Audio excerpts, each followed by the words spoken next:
feel when we get in there, Arthur's umbrella masking is gonna draw some suspicion just by itself.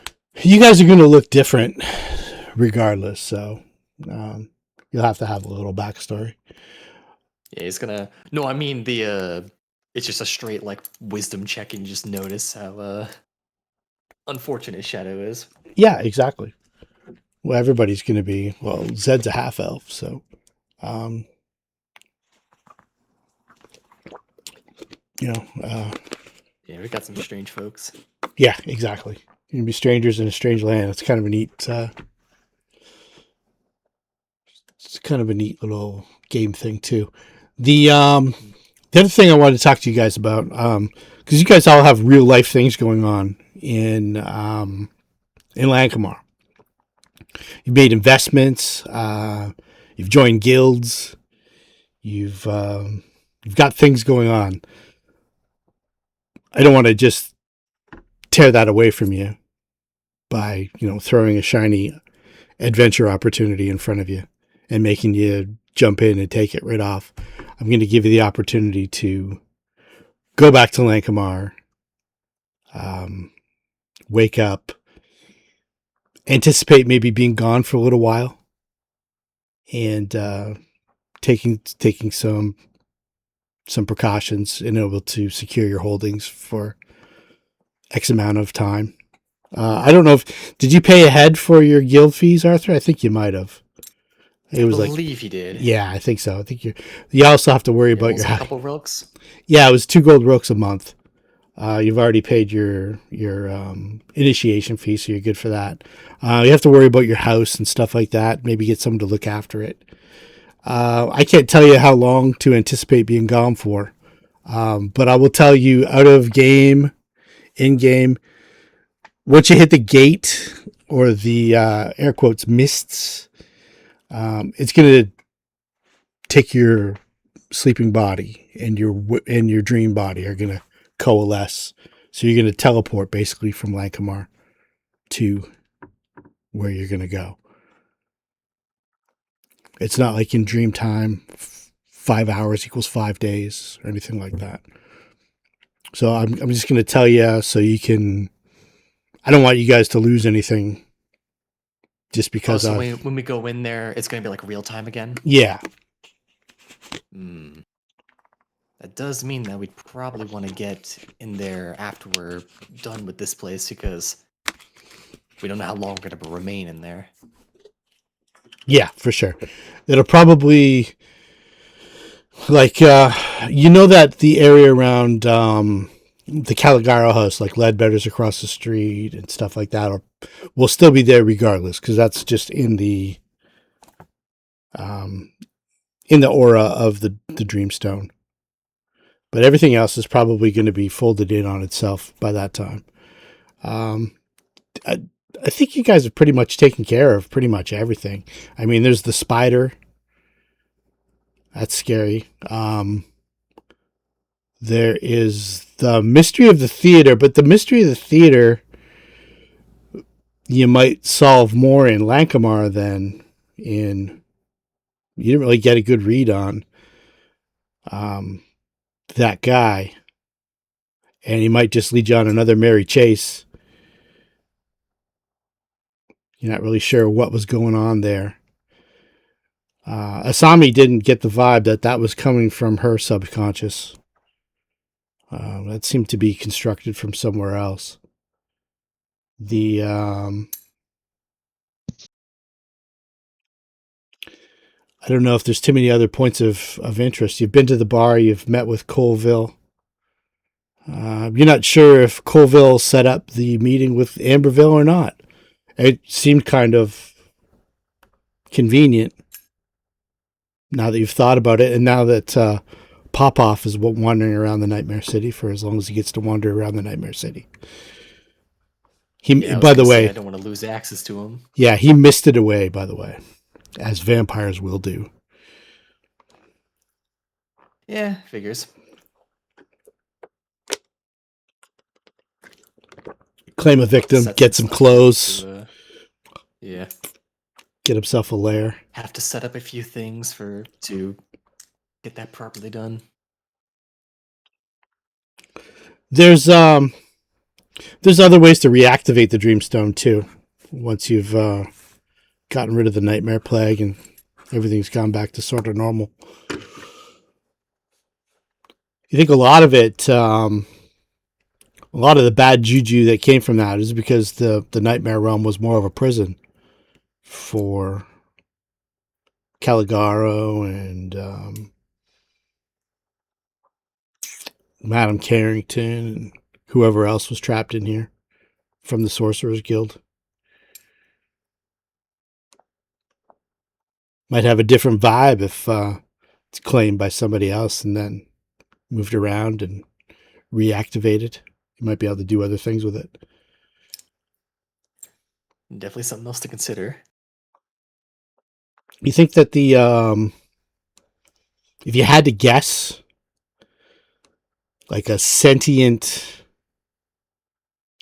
creature like Popoff being reborn in that realm, would probably notice the shrinking, the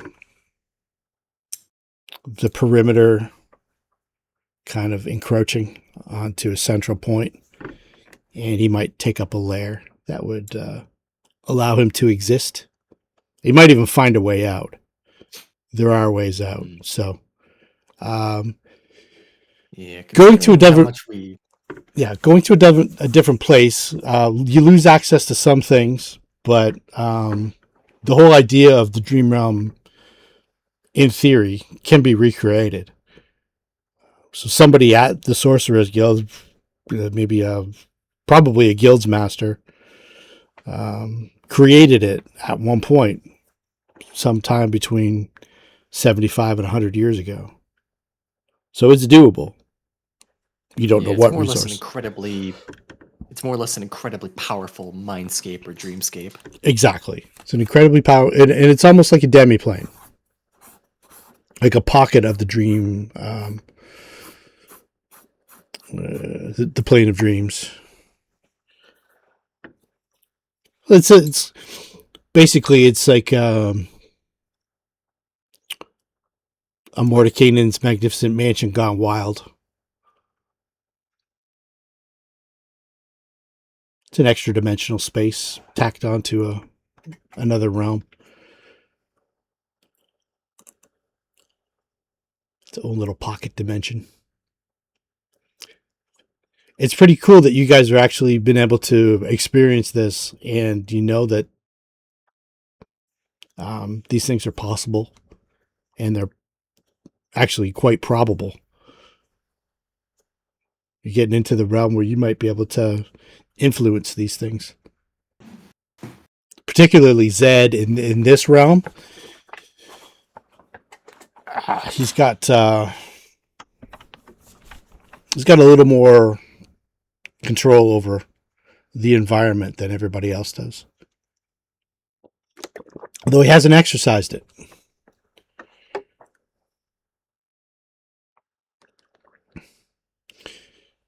So what do you guys think you want to do? You said there was more than one door? Yeah, there's just out of character. There was 4 that I put in here. Okay. One to the harrowing realm. That's the realm linked to Jazadrun, which in the game story I was going to make Luna's mother. She was the other party that was trapped in this area, the Nightmare Realm, by the Sorcerers Guild. There was this realm, this gate. This was kind of like the last one that I thought of, and I only thought of this about a month and a half ago. There was going to be a gate to Mount Vormithidreth, which is in another story of Karkash and Smith. Those creatures, the Vormis that you battled they were being conjured into that warehouse beneath where the alchemist lived, by the Blessed One, the traveler who was going back and forth from Lankhmar to this nightmare realm, and running errands for Caligaro, essentially. He had opened up, and he was the guy that was keeping the realms open with, or keeping the gates open with those little spikes, and the dream world was bleeding through into the warehouse. Those creatures live in a place called Mount Vermithridreth, which is Clark Ashton Smith's story called The Seven Geshes. And there's you can listen to that one. That's a cool story. That one was going to be a lot harder because I'd have to make it up whole cloth. Whereas Castle Amber is a classic story from the 1980s. Classic adventure. And the fourth one was going to be I was going to make it just a gate into a place called Hyperborea, which is another Clark Ashton Smith realm. So basically across the continent from where Lankhmar is, like the other side of the desert, and then have you guys try to make your way back home. You hear places like in some of those stories like Comorium and Volthum, Tassoon, the deserts of the story about Avuzo Wuthakwan and the emeralds that ran away and led him to particularly a disturbing death. That takes place in a city called Comorium. That's, in my mind, on the other side of this world. So that was going to be the other gate. And then have you maybe guys maybe physically cross the desert back to this continent. Give you kind of like a tour of the world kind of thing. Until you became powerful enough to just teleport home. But the one that you've kind of clicked onto, I think, is the neatest one. It's the one I'm kind of most looking forward to running. So,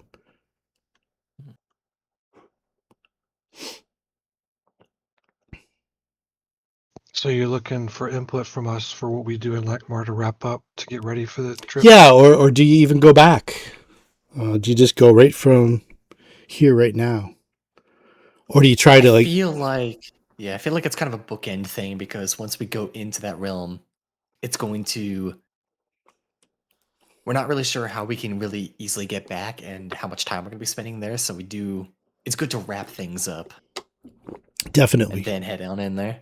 It is. There's also you could try to maybe if without basically running the ritual again doesn't cost you that much. I mean, it costs you basically a night or two, and I'd say probably like 10 gold rilks for the ceremony. Like you have to gather the grave earth and the ashes and the different things. Yeah, exactly. It's not a big deal anymore. And you've done it so many times now that you've done it twice. It's kind of gotten to be old hat. You've stayed in this place. You've acclimated to it. A lot of the penalties have gone away. You can pretty much do it night after night. That's what Esjagor was doing. That's the Blessed One. He was doing it by himself. He was passing all those checks by himself. Oh, the only thing I could think of for Asami would be to just make sure that the theater's in good hands for management. Mm-hmm. Coordinate with Fatty so that they could advertise at the theater, so that hopefully after the show in the theater, people then go and drink at his bar. Okay. So it's like a cooperation there. Do you know what I mean? Yeah, for sure. Well, it can happen without Asami being there, and hopefully things get better. She has 40 plus followers that are level 1, plus a whole bunch of others that are levels 2 and 3. They, I figure, would be theater managers, actors, actresses, whatever, stage hands, people that take the tickets, security, all the little knick-knack thing. I didn't go through and identify each individual like I did for Novacor. Yeah, the Novacor should have taught you a lesson. You don't need to do that. It's fun. It's kind of fun, and I thought it would be more of a purpose for like the purpose of what they would be doing for that story. This story, we're not going to interact with them much. So unless there's a reason to have names for all those NPCs, Yeah, probably gonna stick with. I may create one to be like the general manager. You know what I mean? yeah, exactly. Like Yeah. we don't need to know Sheila the ticket taper, Right. Right. ticket taker, and the ushers, Jerry and Ralph. Right. But yeah, But I it's did it for Nova Course, so I knew how many carpenters and stonemasons and all, so that they could, perform the maintenance on that keep mhm. appropriately. Yeah. So anyway, Yeah, it's cool. yeah. That's a good idea. So, Zed too but has to that's the kind type of, of stuff. Yeah, and maybe have Avis aware of that too, so she can be connected. Hey, this yeah, is what's going on. We're gonna be gone for a bit. Kind of sort of fill her in as to what our plans are. And yeah, I seriously doubt Oni will come back and play, but Avis is staying put. yeah. I So like Avis as an NPC. I don't think I would just kill her yeah, outright. Although Good friend, the priest. she was kind of in danger. I don't know if I told you the story, but Avis was a character in Genius Loci, and she got drowned by Francis Amberville. She was the only victim, but I was gonna have them come back day after day if you guys didn't supersede or interfere in that what you were watching, and I was gonna have him wake up, and then have Myra be dead, and then of course go about his painting. And then the next day, he's back at the Red Oliphant, and he's talking to Colville again, and they're basically replaying that same scenario. And the other person that he's met now was going to be Avis over in the corner, and then the same thing was going to happen again. That's how I was going to draw that out. I wanted to give you guys a chance to do it without putting everything on the line right off the bat, because I knew you would just jump in and save Avis. I was curious to see if you would jump in and save Lombroso. So that was kind of cool. That story is weird. If you get a chance to listen to it, it's called Genius Loci by Clark Ashton Smith. There's subtle hints of just something really foreboding, and he never really gets to what it was. It's kind of neat. So yeah, you got that. You've got we're going to keep Avis around. Velkeen is still watching over your bodies in the Caligaro house. If you guys think that you want to zip back, do you want to do anything else before you leave the Nightmare Realm? Because you guys, I know that Arthur. Continue. because you guys aren't really that banged up. I mean, Bakai's got a little bit of damage. Everybody else is. The expenditure for that encounter wasn't extreme.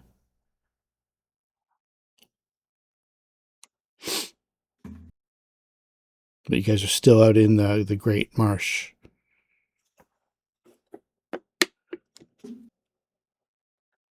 Yeah, I know Arthur.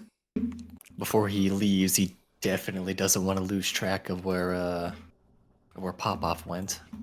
Okay. So He's gotta, Popoff is gonna he's, miss. He's gonna miss out.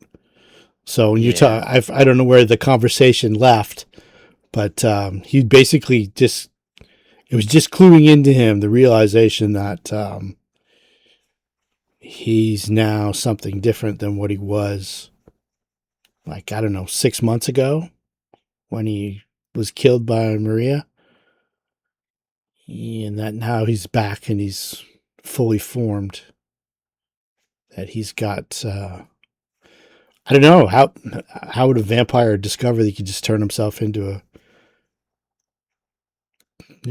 a cloud of mist and fog and mist out without just doing it. yeah, it probably just comes to them.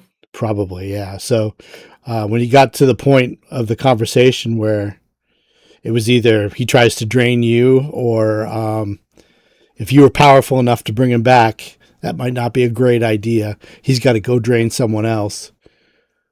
So he's probably missed it out and he's probably hunting. It's a Yeah, Arthur has. dangerous place to Yeah, be hunting. Arthur's expressed that he's let's say envious is the way he described it. Okay. So you can follow the mist for, Yeah, 20, Arthur definitely 20 wants 30 to. seconds. Yeah, he definitely wants to keep track of. I feel like he'd even want to just to make sure that he stays on his good grace to try to buy as best a chance he can. He'd probably be willing to assist him with whatever he needs for a little bit. He's not beneath groveling for just a little while if it gives him what he wants. Okay.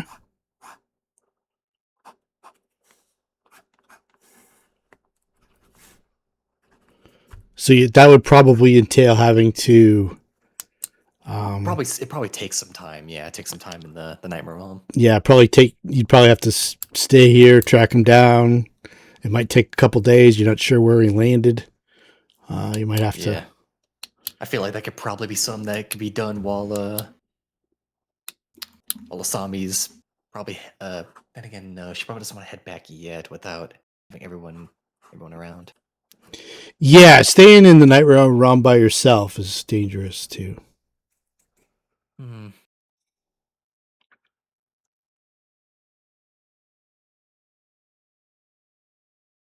What did Zed do during this time while Arthur was I think dealing?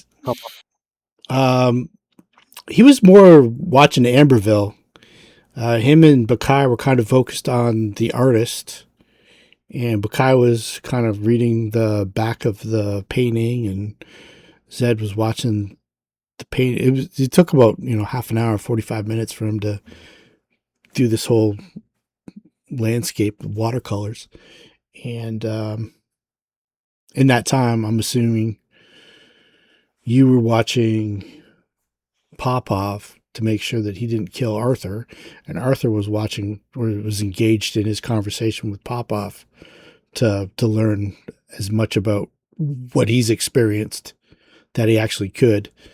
And Popov was trying to grill Arthur to find out exactly what the hell is going on. How am I here? Who am I now in relation to who I was before? Where are we?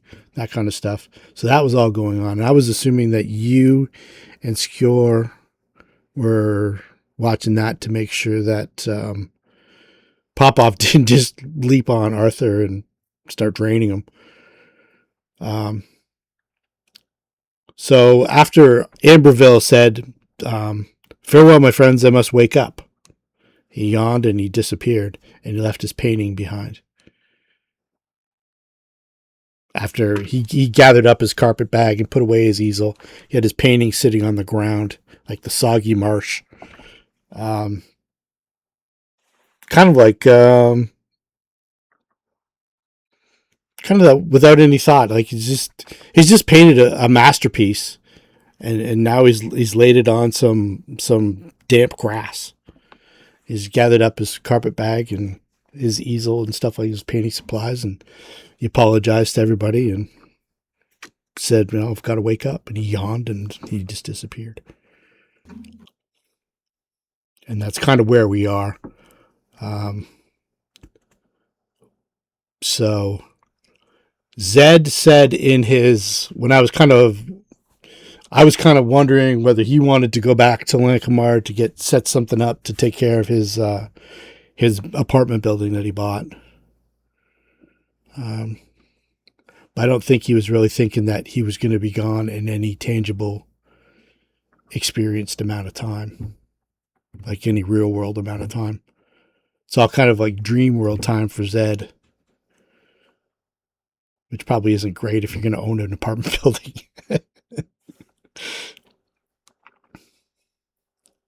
But Asami, of course, is thinking about all these people that she's hired, and she wants to make sure that it's still there when she gets back, right? Well, yeah. Planting the seeds to let it grow in our absence, I guess, since we know that we're going to be going away. Not sure how long. And Zed or Arthur probably wants to do the same. All he's got to worry about really is a house. Maybe somebody look in on it every once in a while. But if he comes back and the house is trashed, he just gets it repaired. It's not the end of the world. It's still his house, right? Whereas if you come back in the theaters, worst case scenario, he could build his own. He's got Wolfstone. Yeah, Not exactly. gonna be a great one, but he can do something with it. Yeah, so there's a lot small renovations if he needs to, like if parts gets damaged. Yeah, there's a lot more that Asami's actually invested in. Like she's got people that are counting on her and all that stuff now. So I was assuming that Asami would want to go back, and I was assuming that Zed would want to go back too. But Zed said he's like, he would just jump in the portal. So he probably wasn't thinking about his apartment building. No, that's typically the dreamers always are doing that kind of stuff, right? They're the first ones to just go, see it.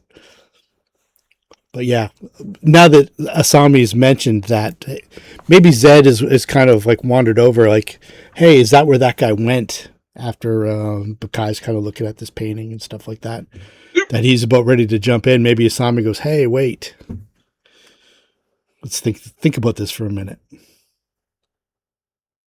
Is that a reasonable? It makes sense to me. Okay. When I'm looking at, is she confident they have the resources they need to succeed, or do I need to leave them something? Oh, okay. Yeah, if you could also put it with Lord Dannal. He would probably be a good source to. You could maybe have him look in on it monthly, or have one of his associates kind of look in on it monthly, and if there was something going wrong, or maybe he could kind of handle all the problems that you hadn't foreseen, and he would do that for a small fee. Yeah, and do I need to cover that now or wait later? If you guys are going back to Lankhmar, I'm assuming you are. I thought we were. Okay, so let's assume that you guys talked Zed into going back to Lankhmar instead of jumping through the thing. Arthur, do you want to go back to Lankhmar, or do you want to stay in here? Arthur definitely wants to keep track, but he also understands that he needs to acquiesce to his party sometimes. If the party really needs him to go, then he'll pull himself away for as short as he can afford to. Okay. Assuming that the party really needs him to come along. Well, for these business things in town, they don't close really out. Yeah, it's not like we're going on an adventure. If you wanted to keep tabs on the door and pop off. Yeah. I mean, the time will pass differently. Yeah. So a full day would be 24 days in this nightmare realm, Arthur. Yeah. It'll give Arthur a lot of time. Plus, he can head back if he needs to. Yeah. He can always wake himself up. Matter of fact, he'll probably have already woken himself up by the time you've finished sorting through all your stuff. Yeah. Well, the other piece would be if we have to do the ritual to come back, we may need your help doing that ritual, because I think everyone had a piece of the puzzle. They did. So that might be where we would need you. I think something you could do is you could say basically like you could try to calculate how many days you're going to be out in the real world and say in this amount of time you need to wake up. Right. And Arthur would be like, all right, I'll wake up at that time. So I can't imagine it being any more than 1 or 2 days. That's 24 to 48 days in here. Yeah. Well, he'll have plenty of time to do whatever nefarious. Could we do it all in one business day? That'd be a lot of luck. I mean, coordinating with the right people who are just happen to be available when Asami walks in and can make all this happen. Yeah, we could do that, I guess, but I found that when I try to do business in town, it's not on my schedule. I know, but how many people have you saved their life? Yeah, in the very first adventure, So Lord Dannal is going to make himself available no matter what's going on. So that might take an hour or so, but yeah, he's like, Yeah. and Yeah. If you don't think if you don't think you could do everything in one day, you could just tell him, hey, just to be ultra conservative, you have one day here. After one real day has passed, you gotta wake up. That should be makes sense. plenty still. Yeah. So, how much is a fair amount of cash to pay? Have him have on retainer to handle any problems. he asks you, what do you think? What do you think would be fair? Because Well, he's more than willing to do it and then come up with a number afterwards when you come back. He trusts you. But what do you think is fair? To buy it costs 500 gold rilks, so I figured it would be some number less than that. Oh, absolutely. 500. That's a steal. He's pretty proud of you. He's like, he was looking at property in the Marsh district because the values have gone through the floor, and he thinks that his father, he lets this go on the aside, that he thinks his father's been scooping up properties. And he knows that he's bought several big areas. One in particular was the Swan Row Courthouse that Lord Dannal was actually bidding against him.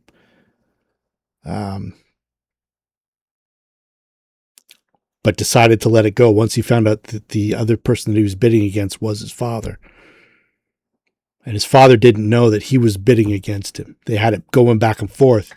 So Dannal has bought probably a dozen different tenements and kind of shop areas to expand his reach, because he knows the whatever's going on there isn't going to last forever.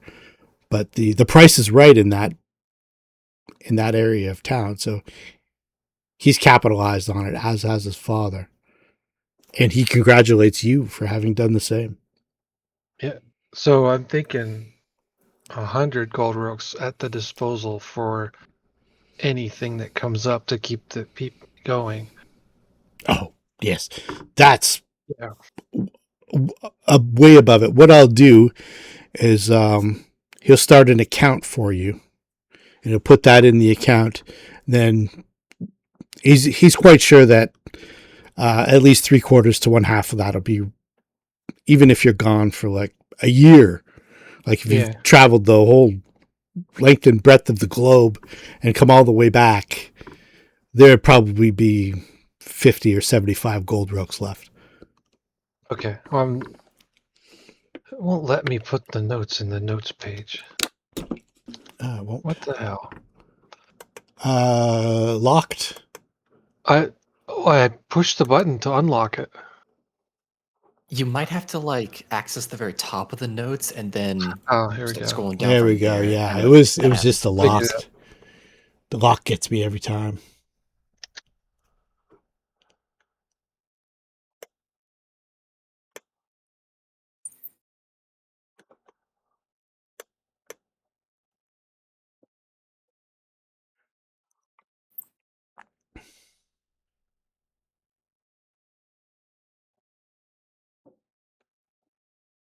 Yeah, and for maybe 10 silver smeducks, Fatty will send a croupier over to the theater once a month to get like playbills to like distribute to whoever wants to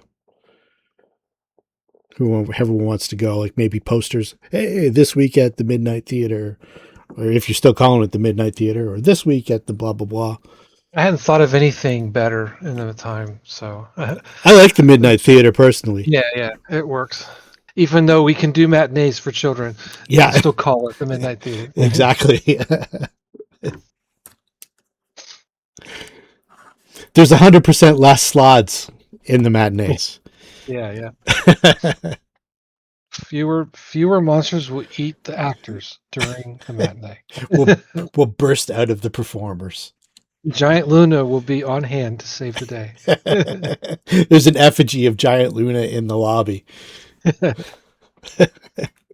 Okay, so I noted the 100 gold rilks. It's available for him to use should something come up. And then the coordination with Fatty, so that Yeah, there's we'll call a it like mutual. 10 Yeah, silver smaragds to advertise, and then I'm sure if it's good for his business and the Midnight Theater, he'd just keep doing it. yeah. Well, that's the goal. So people catch the show over there, and then come on over to the bar and gamble and drink, and they all make. Everyone makes money, you know. That's the idea. Yeah. Do you have a name for your manager? Any? I hadn't put any thought behind any of the NPC characters. What's the highest level NPC you have there? What does it say here? I wrote it out. Besides the cohort, a level 5. Level 5, eh? Okay. Put a tiny bit of thought into that, just in I will. case. And then, Something. yeah, we don't need to know down to the, you Yeah. know, the stage crew or anything like that, but it'd be cool to have like a. What level is? Did Score level up? Yeah. Okay, so he's the cohort. Well, the maximum level a cohort can be, as I understand it, is 2 levels lower than the active character. Yeah. So even if the chart says the cohort can be level 20 or whatever, Mm-hmm. the maximum level it can be is 2 levels lower than the person. Because the leadership score, I could have a low leadership score, just so happens to be my current character has a high charisma, which fluffs the leadership score. Yeah, and she has a base of operations and a bit of renown, and there's a whole bunch of different things that So I put down. I have a 19 as I figured. When you take 19 on the table, that's how I got the numbers of followers there. So Okay, cool. Yep. Absolutely. All right. Is there anything else that you want to do while you're? Well, I was looking at some shopping opportunity, and there's really not much we can do because at this point, mundane stuff we can cover through between the group of us, spells or whatever. So non-magical would be things like antitoxins and whatnot, Mm-hmm. which I already have some in inventory. So I don't know that I need more of that. If you want like real potions and stuff like that, Leadbetter is available to you. Yeah. It's expensive though. Yeah, I think we'll hold off. Deal with what I have. Okay. Luna's going back too. She's got to make sure that she's paid up for the entire. She's going to pay up for a year at a time, just the same as Arthur. Arthur's told her about it, and she's like, "All right, well." Now, I have noted that Asami's paid a year on the Entertainers Guild. Excellent. So we're all. That's already been done. Yeah. Okay, good. So we're all up to a year. So let's just that. If this next adventure takes more than a year, I'd be shocked. But who knows? Well, the fee can come out of the now's money. Yeah, exactly. You got pay it back when she arrives. That keeps the theater in license. I would imagine. Yeah, definitely. Even if it extends beyond that, as long as Dannal didn't think you were dead, I mean, he would kind of look in and make sure everything's going okay. Luna's going to pay up for the year from the Sorcerers Guild, and she's got a couple other things that she's got to take care of, but nothing major. I'm assuming, since we're pretty much NPCing Luna, that he's not coming back to. Well, I haven't. Well, we talked about it on Thursday night, and he's like, "Oh yeah, that game." So I'm assuming that, yeah. Yeah, the tone he came was like he is. I didn't feel like he was coming back. Yeah, it didn't seem like it to me. I know Monday night's a crazy busy night for him, so if he ever wants to drop in, he's always welcome. But I'm gonna run Luna like it's kind of my own character, sort of. But I'm gonna try to make her not make any decisions. She's just gonna all the character based decisions, the stuff that make her Luna. I will make my own, and we'll have her be a character that you guys can use. Because I think she's the most interesting of the, no hacks on Joe and Valkeen and Marcus and all that. But Luna's been with us since night one. Yep. And she is a wizard. Yeah, we hear. It's a rumor. So she's got a couple things to take care of. Zed, in the meantime, I'm not going to put any words in his mouth, but I imagine he's going to want to do some things in this time too. He definitely doesn't want to roam the Nightmare City with Arthur, though you can tell Luna's kind of concerned about Arthur in this place by himself. She knows that he's super confident, but Luna also knows Arthur's weakness. And Luna says to Arthur before she wakes up, she says, Arthur, as powerful as you are, know that you're not all powerful. I don't want to see you hurt in this place.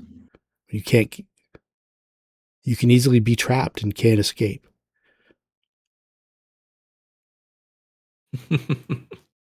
I appreciate the sentiment, but you're a bit misguided with your worries. So when you do that, Luna grabs hold of you. She grabs hold of you, like tight, really tight. And she says, break away. And she's kind of crushing you. Break away, Arthur. And she's holding you. Of course, when you surprise me like this, it's a little bit hard to do so. Well, that's how it happens, Arthur. That's how you paint yourself into a spot. And then she teleports away 10 feet and leaves you behind. She says, until you learn how to do something like that, you're vulnerable. Be careful, Arthur. You're the only person I know at the guild.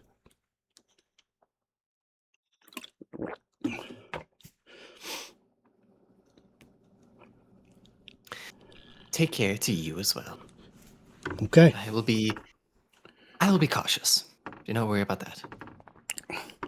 She says, when we come back, I imagine we'll be using the church. Very likely. Be careful, Arthur. And she, I don't know if everybody else is just going to wake up. She looks around to see if everyone's just ready to wake up. But you guys watched Luna just kind of physically dominated Arthur, and Arthur didn't really have a solution for that. As powerful as Arthur is, you've seen Arthur take the mind of the most crazy, powerful creatures. And just with a simple move where Luna just grabbed onto him and outmuscled him, he was pretty much at her mercy. I didn't think Arthur was a wrestler, so... Yeah. I gotta take the phone call. Okay. Be right back.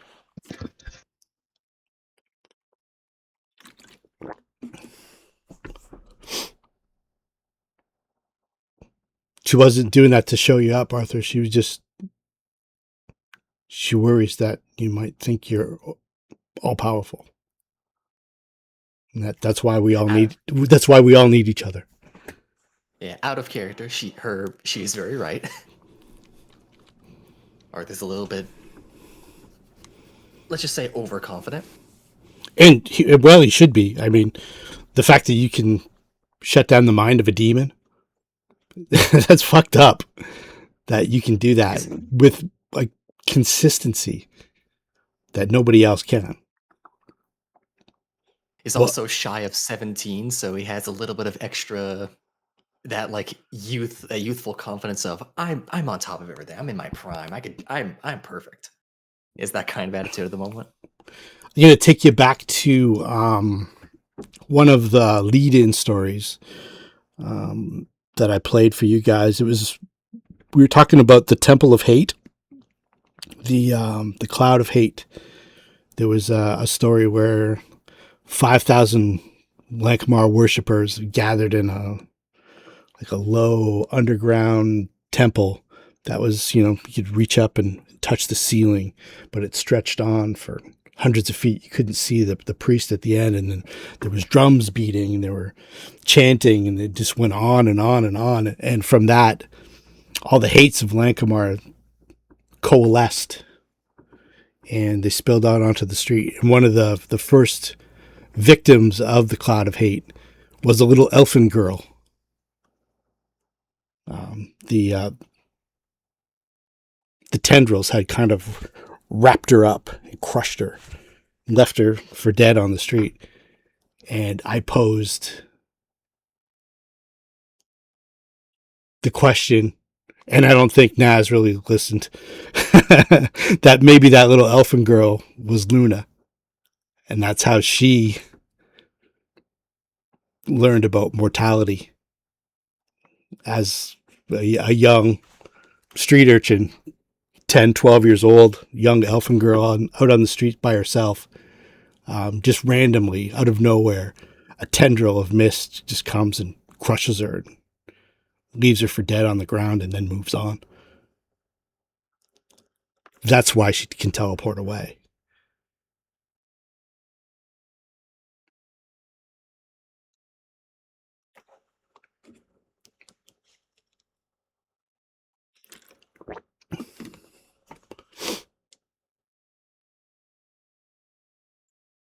Okay, I'm back.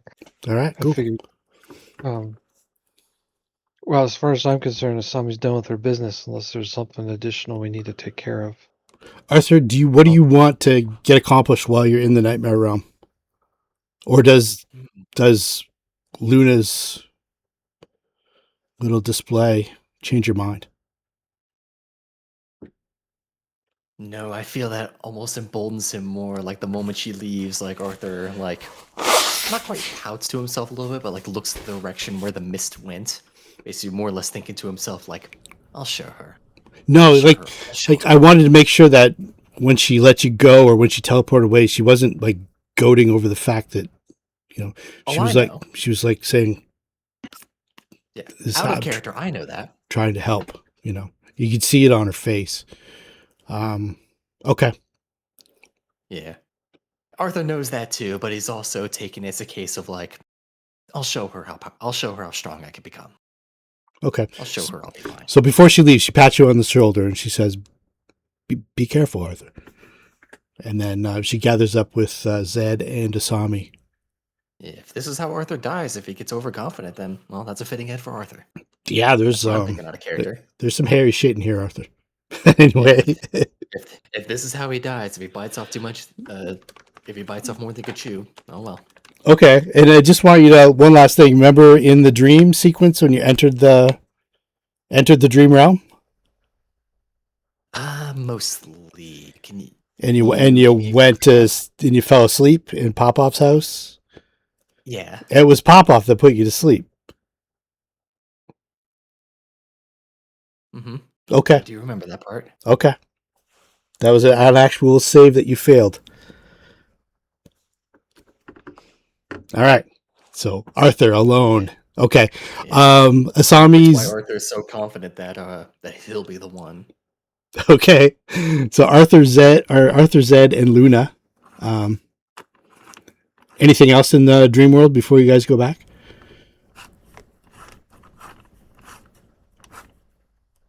Or not Arthur. Luna, Zed, and Asami. All right. You guys all wake up. You wake up in the Caligaro house. Valkine's looking over your bodies, making sure everything's cool. You can tell he's just about to fall asleep. I'm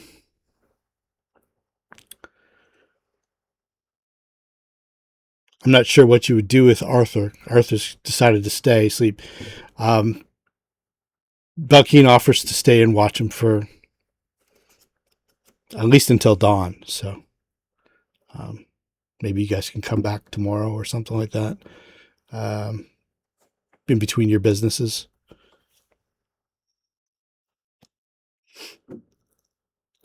Because basically you guys were just asleep in a transient flop house, I guess. But a flop house that all the transients had stayed away from because of all the crazy shit that happened there. So it's safe enough, but it's not entirely safe. There's been 2 murders at that place since you guys have been there. Belkeen doesn't tell you that one of them was him.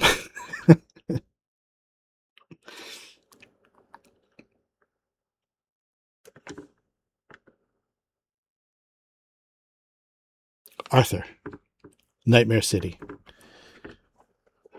Popoff had missed it out. Due west. Due yes. Go west, young vampire. Towards the city itself. Over the walls, you're assuming. Why would a vampire just stop in the middle of a marsh? Do you still have the fly spell on you? He has enough casts that he can put it onto himself. Okay. Let's see, how many 3rd levels does he have left? A lot of sort through. Yeah, he has plenty of castings. Okay.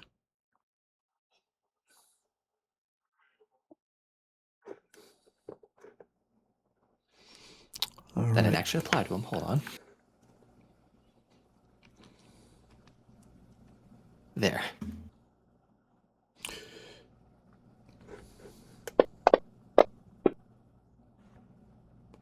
Okay. So you fly over to the walls of the city, and then you're I hope high is good. trying to track a vampire in a city full of mist. It's a bunch of mist. Would probably take some time. So what kind of skills do you have that you're going to use to try and make that happen? I'm assuming Arthur's you're got going to enough- try and hunt down Popoff. Yeah, he has a decent perception if he needs to use that, but he's also likely trying to think of where would he go, because there's the possibility he might head back to his own home, because that's where he last was. See what's over there. His own home is not in this realm. It was in the wall of sleep that you broke through. When Zed broke through the wall of sleep, it just happened to be his home. And when Asami broke through the wall of sleep, it happened to be at the Midnight Theater, which happened to be in this realm.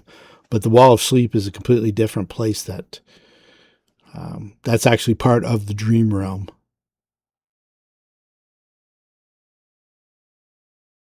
Part of your actual dreams, as opposed to this place, which is a conglomeration mishmash of the city, people powerful enough to manifest it, people crazy enough to manifest it, yourselves, who have now a connection with the Dreamstone that you might or might not understand.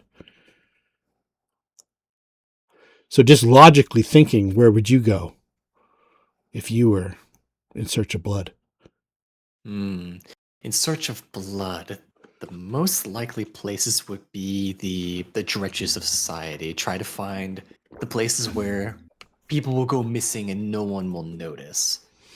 Okay. Little slums and alleys and other lands like that.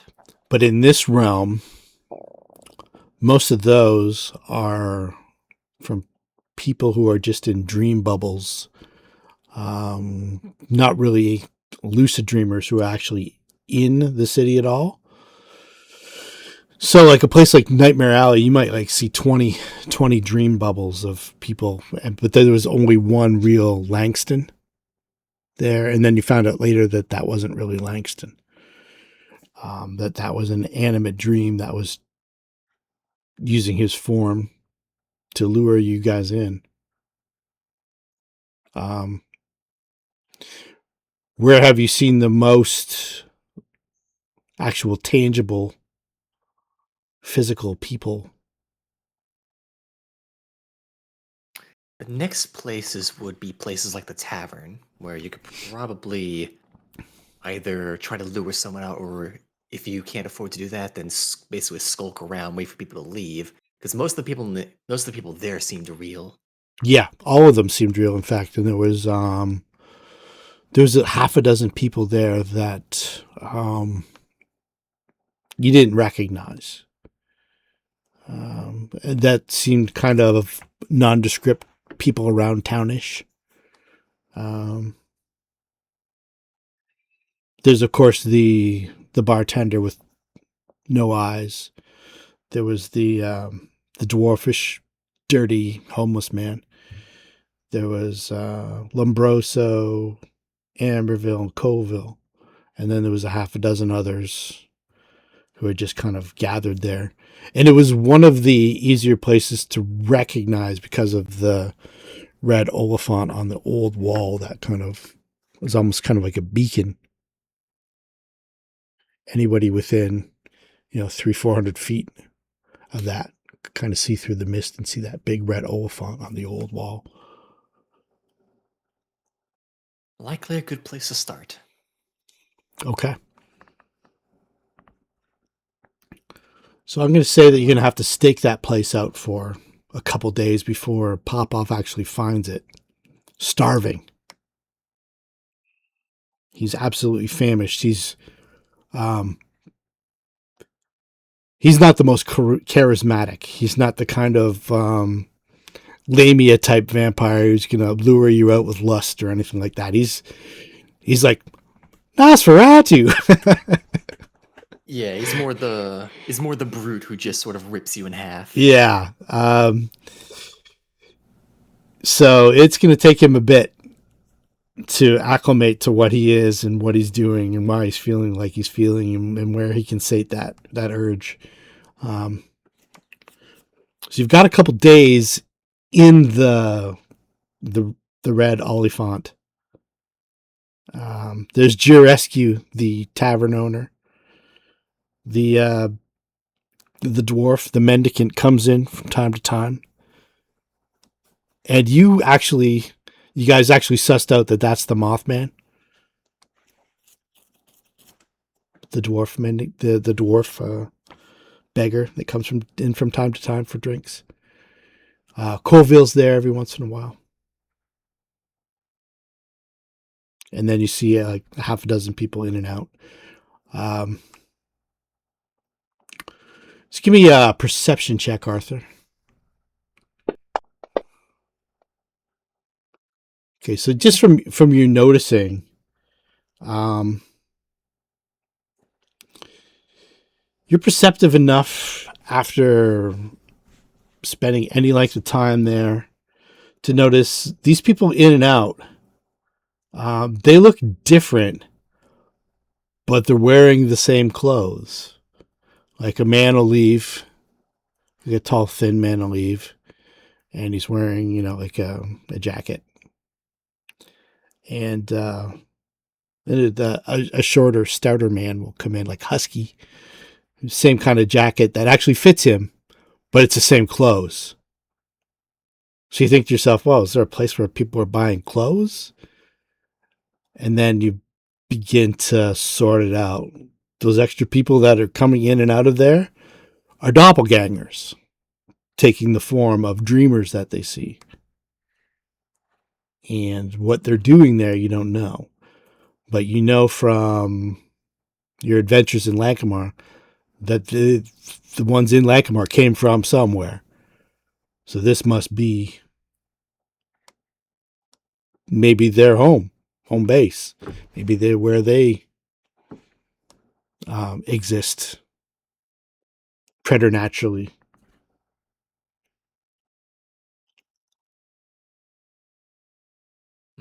Yeah, Arthur will definitely keep note of that. Wants to make sure he doesn't get caught out by those folk.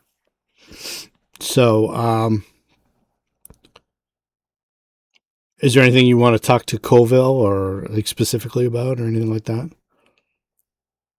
I suppose while he's here, yeah, it's a good idea to basically try to learn as much as he can about Colville and try to basically establish a good rapport with him. Yeah, he just seems like he's a little lost after Carrington's death, and that he had ventured mentally with her to this place as a like a bodyguard of sorts. when she was trying to protect people from the nightmare plague. Because she always had her dream, her neuromancy. They couldn't take that away from her the way that they took her actual,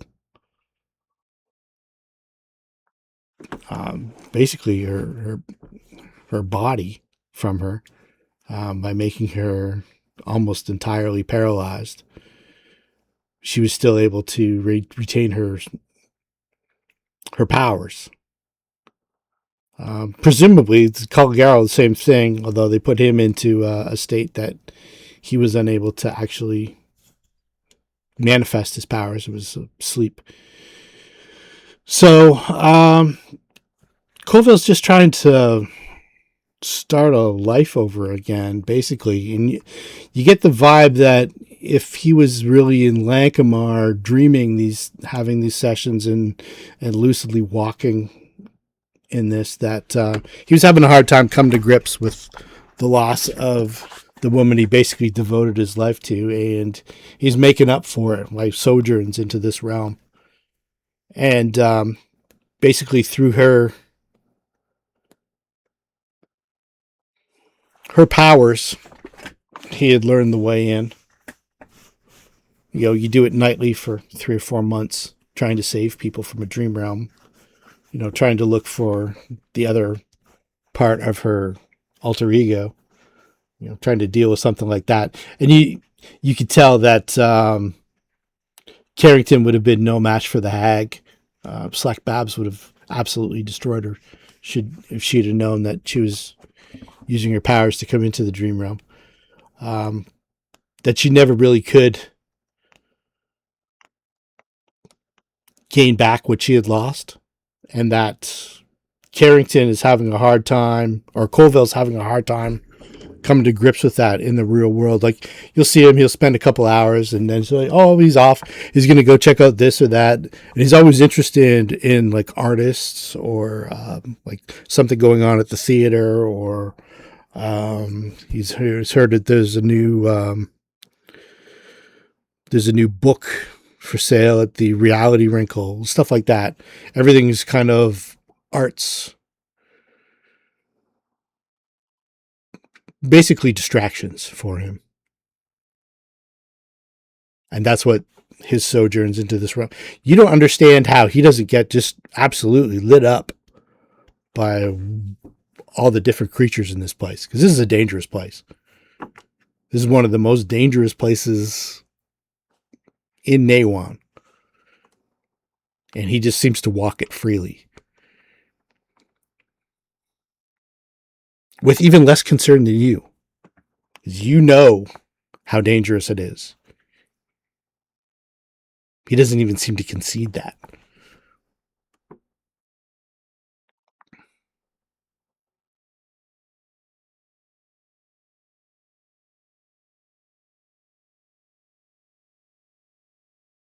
Yeah, it truly is something interesting.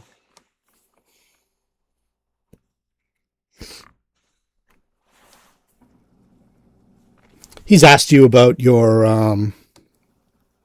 what did you guys say you had to go do when after he introduced you to Amberville? I believe we mentioned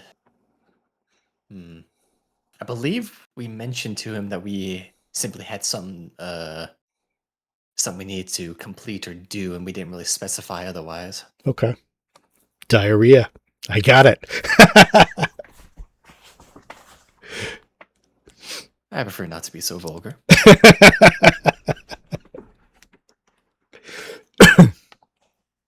Did you accomplish what you set out to do the other day, Arthur? And this is like maybe 3 hours later, so he has maybe woken up and come back once since then. I would say in part I'm a little bit closer to where I want to be, but not quite there yet. Life is a journey.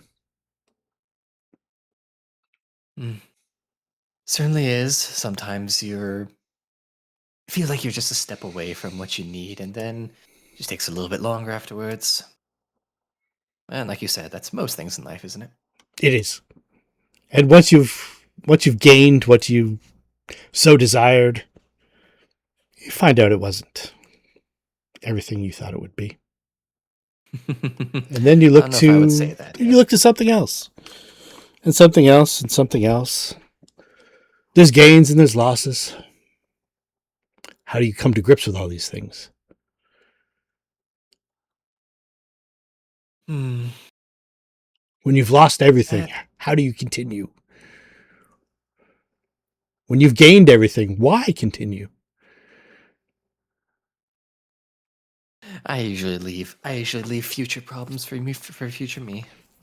Ah, the folly of youth, Arthur. The folly of youth. I Someday have a you'll very be long, someday I have a you'll very be long life ahead of me. I someday can you'll be afford an to old live man of long. 32 like myself. I'd hope not.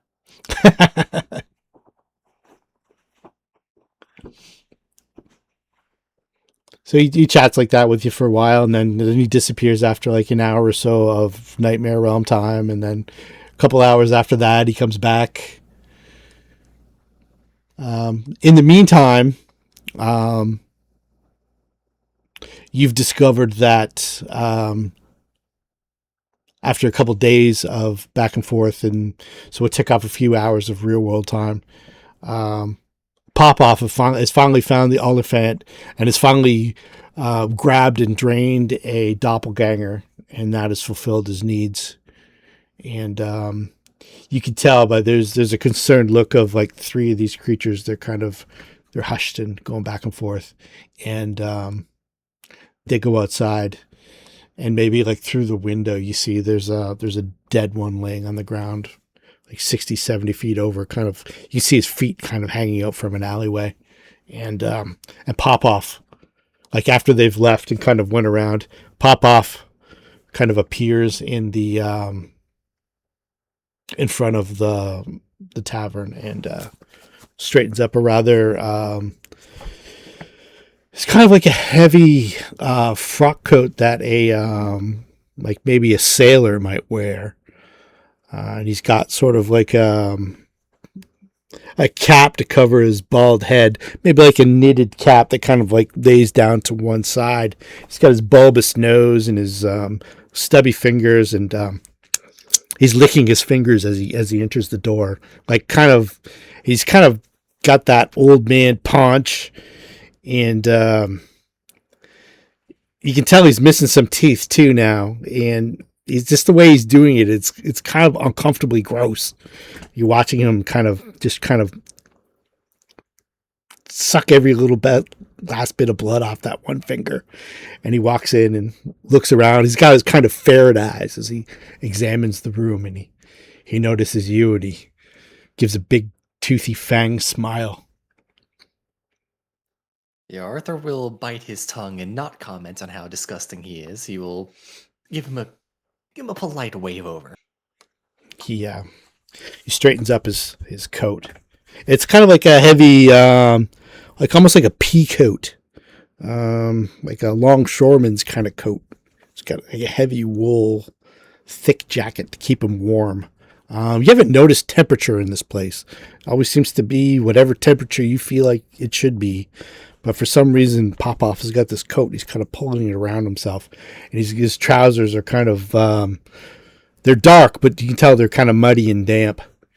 He's got the old pair of shoes, and you can tell from his the way he's kind of hobbling that they're ill-fitting on his feet. You don't know why anybody with access to everything that this place has to offer would wear something that really didn't belong to him, but you're not really sure if Popoff totally gets it yet.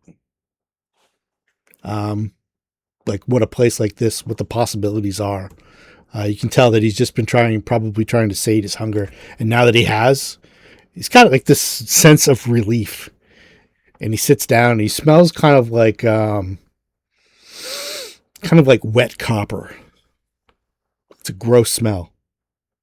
It hits your nose, and you're like, kind of catches you off guard a little bit. Yeah, try to imagine a suppressed look of disgust, like hiding it behind like a calm, like pleasant smile. Okay. That's kind of what Arthur's doing. And he sits down and he's, this place is wondrous. Wondrous.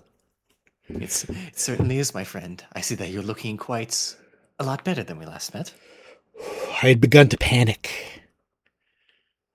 Source of food, it's so sparse. I have to get back to the waking world. This is no good for me here. There's not enough. I'll soon run out. Once I've eaten all those creatures, who will I eat then? Who, Arthur? Who will I eat then? How do I get back? How do I journey from this realm? How do I get home? That is always the question, but I believe I might be able to help you find that answer. How is it But you know before- all these things? How is it you knew to Well- find me?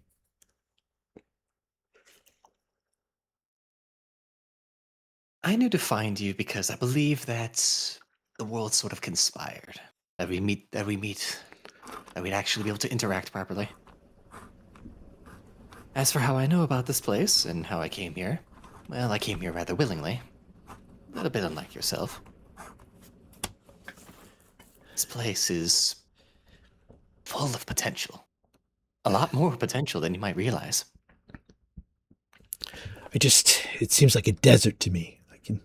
Hunger is so great. I feel I'm sated now. Now I can concentrate. And I need my spell book. Who has my spell book, Arthur? I need to enhance my powers.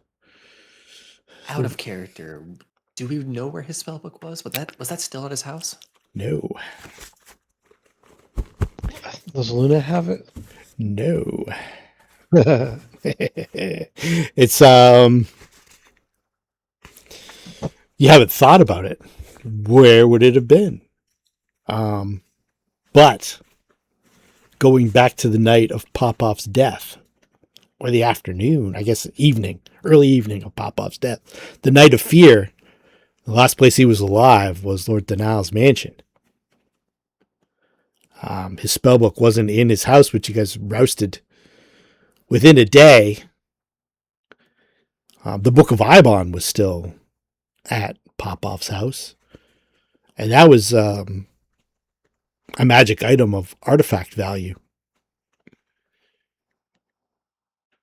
Like, that was, if you're going to take something, take that book, right?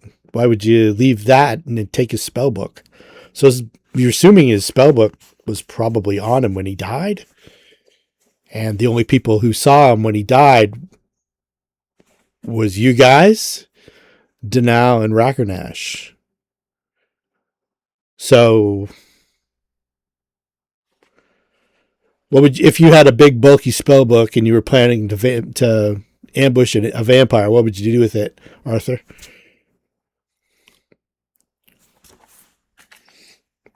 Like, if you had it with you at the ambush site, but you needed to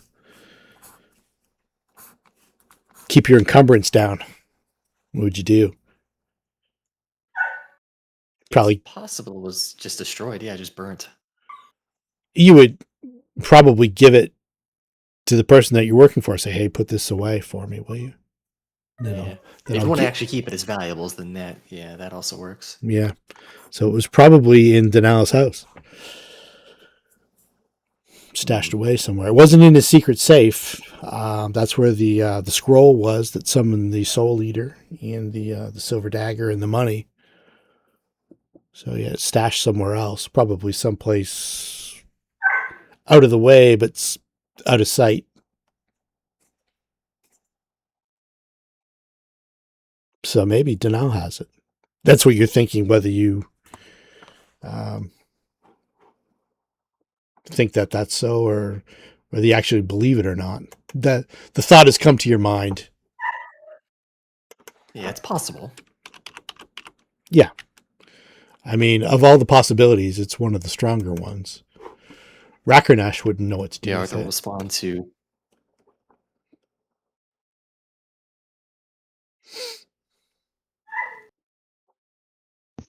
Sorry, I got distracted here That's and okay. missed where we said the spell book was.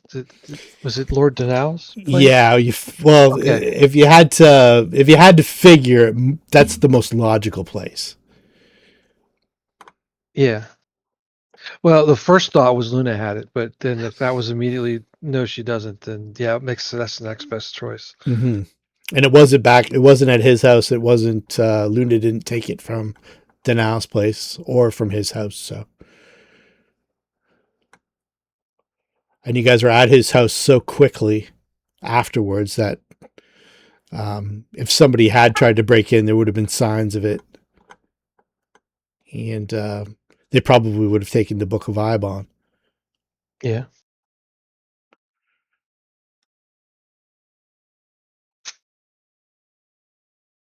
Hmm.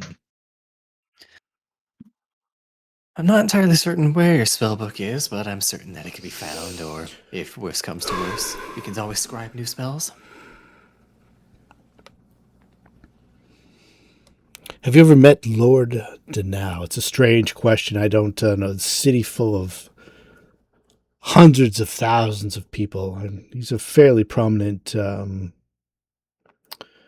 moneylender.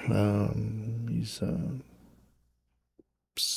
I've met the man before. Yes. you have. Well, I believe he still holds my spell book somewhere. I've stashed it in a bedroom, off from the normal. I placed it under some blankets just to hide it.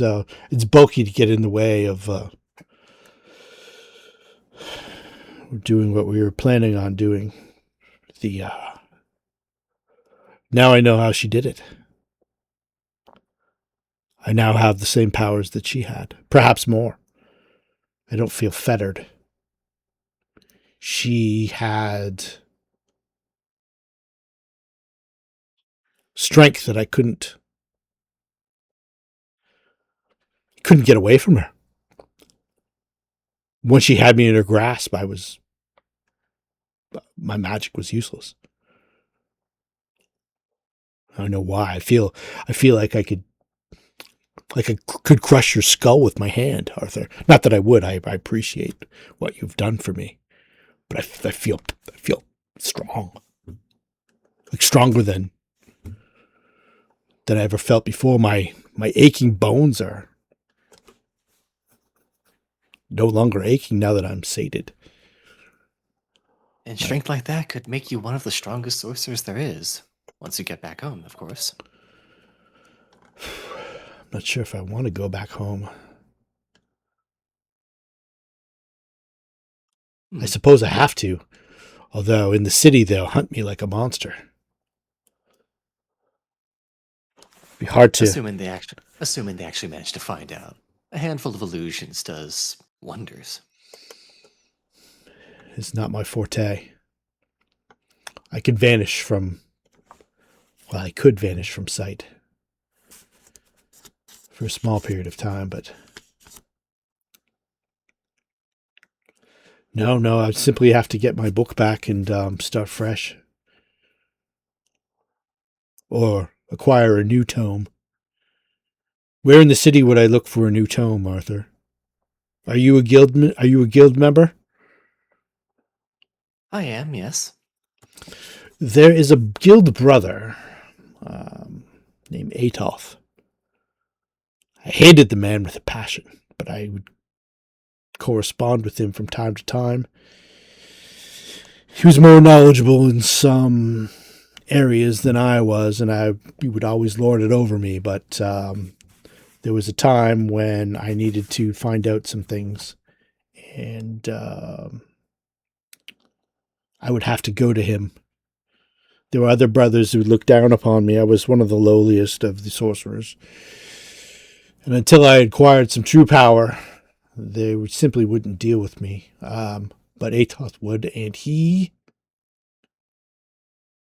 made me feel like I was insignificant, even though I was powerful enough to kill him just with a word. Well, I would like to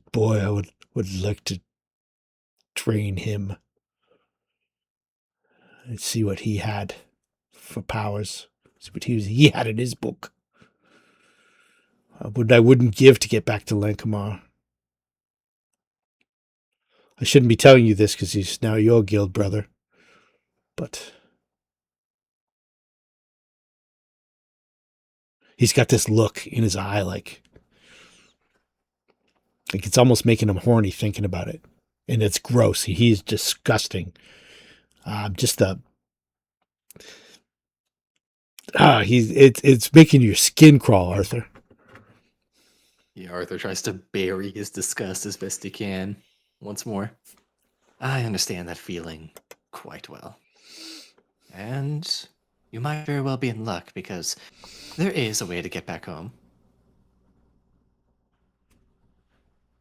As well as a way to return here.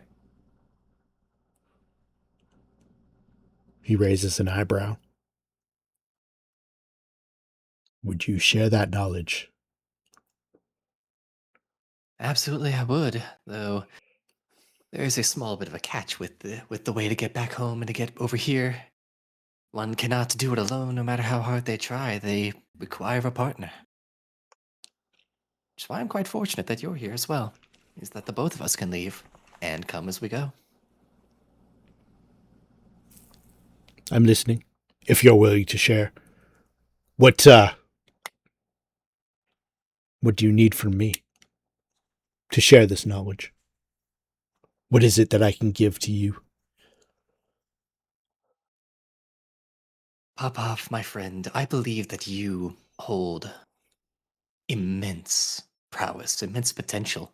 Even without your spellbook right now, I feel that, from what I've seen of the other sorcerers, that you might even be able to challenge them in this state, let alone when you gather everything you need again. Owen, I'm going to be very, very blunt with you, my friend. Your prowess, your power, your condition, it's something I've been quite jealous of, something I've been actually seeking myself.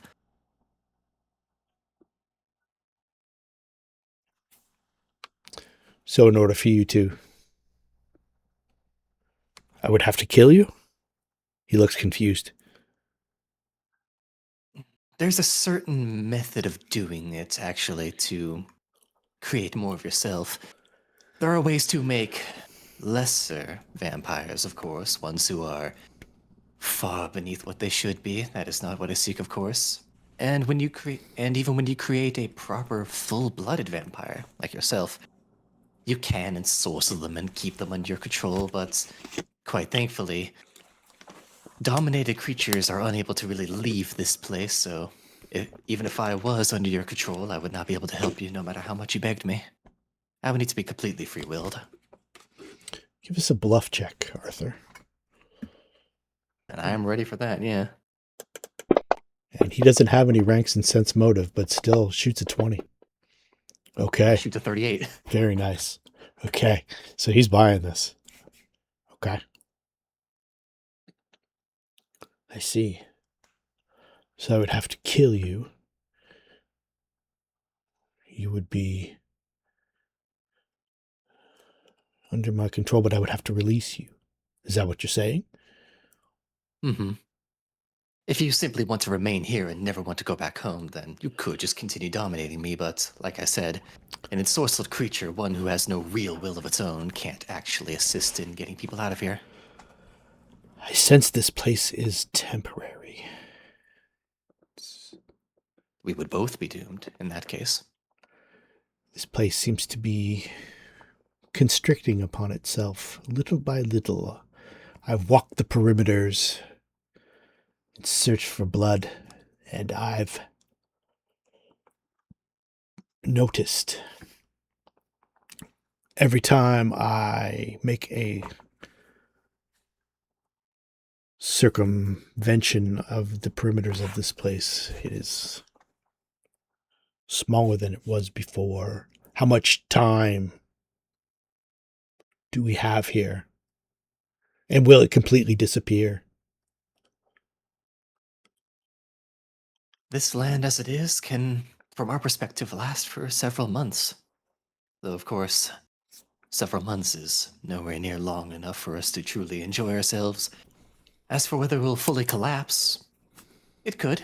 It could not. But I don't know how willing you are to risk that. I'm not. I know at the very least it'll become just a tiny marble of what it once was, if it does continue to exist. So supposing I do this thing for you, and we do return to Lankhmar, the imperishable.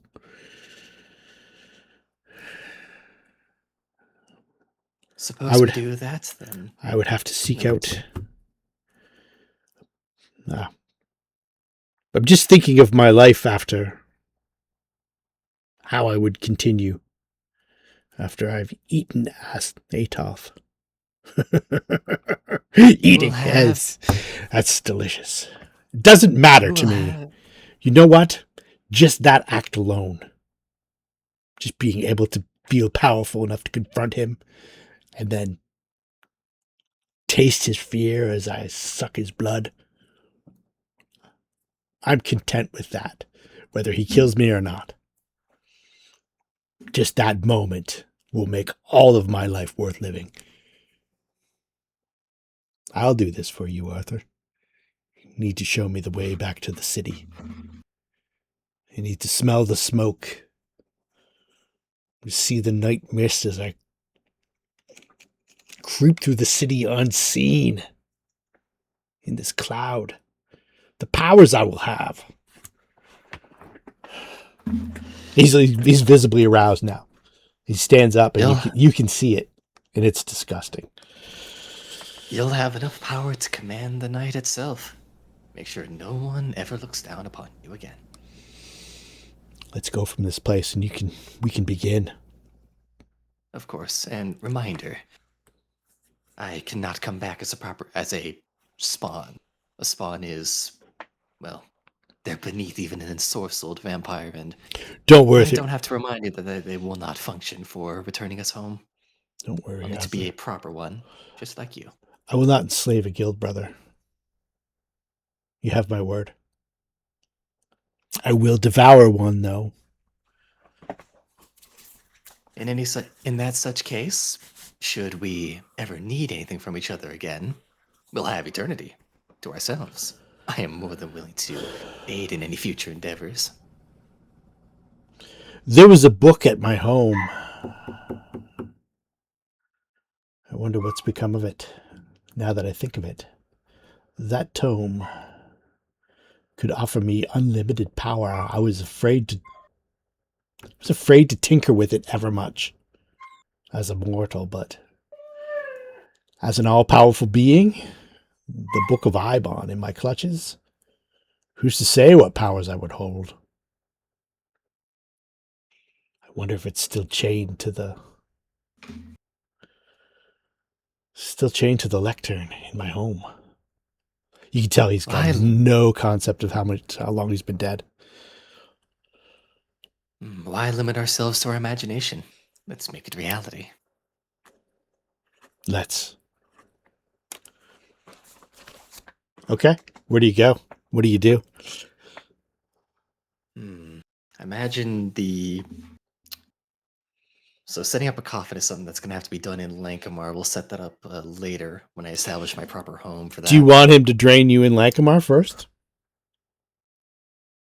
Am I confident that he'll honor his deal? Are you confident that you can get him to Lankhmar? Not actually. Not really. I'm not confident I can actually get him to Lankhmar. Exactly. If I can, great. If I can't, well, I'll just have to leave. Yeah. So you definitely want him to drain you here. If I'm confident that won't cause any problems when I actually return to Lankhmar. Okay. Yeah, so your sleeping body is in an old abandoned house. You don't think you're worried about sunlight, right? I'm worried about the metaphysicality of if I get reborn here, whether that binds me to this place or any other form. No. Okay. Yeah, I can't tell you one way or the other, but I've got something in my mind that's going to occur or not occur, and you can take it from there. Let's find out. Let's find out, shall we? Okay, where do you Yeah, let's. go, and what do you do? I imagine where we go would be what seems to be of the areas that we have. What seems to be the most pleasant as well as like secluded place to store a dead me? What seems regal enough for it? That's a special occasion. Phew, I don't know. We could, matter of fact, we could do it at the Caligaro house so I can be sort of spiritually closer to my own body in case that helps. Okay. That's So, not since that is a good anchor. that's not a bad place. That's not a bad idea. That's probably about Plus, the if I best place you can think of. plus if I can't get it back there, then he can't go anywhere. So, figure it out. There was also the temple beneath the Caligaro house. It was under the water though in the dream world as the one where the mud elemental came out of. Yeah. That shaft, you can tell it's full with water in this dream world. If you had a guy like Zed here, he might be able to manifest it away. Like he's got powers over this realm that he didn't really explore. But you see it in little bits and pieces. You can tell that Zed's a little something different with regards to the dream world. Like every once in a while, he'd be you guys are resting, and he'd be looking for like a pencil to sketch something or take a note, and the pencil wasn't close. He would just kind of think about it, and it would be over there, and he'd just pick it up, maybe unconsciously. You noticed that he had little abilities like that. He could manifest things that maybe he wasn't really knowingly doing. He was just doing, and then if you mentioned it to him, he would just kind of, yeah, whatever. I didn't notice that. You losing your mind, or yeah. So, and you notice that him and Bakar were slightly different too, but they haven't interacted enough to in front of you to anything. But anyway, back at the Caligara house, there's the room with the Dreamstone. Then there's the parlor downstairs where you guys. So basically, the temple I think is where you guys rested. With the stone floor and the moth. The temple. Yeah. Yes. The temple that we rest at. Yeah. No. Not no. There's a like the temple in the Caligara house.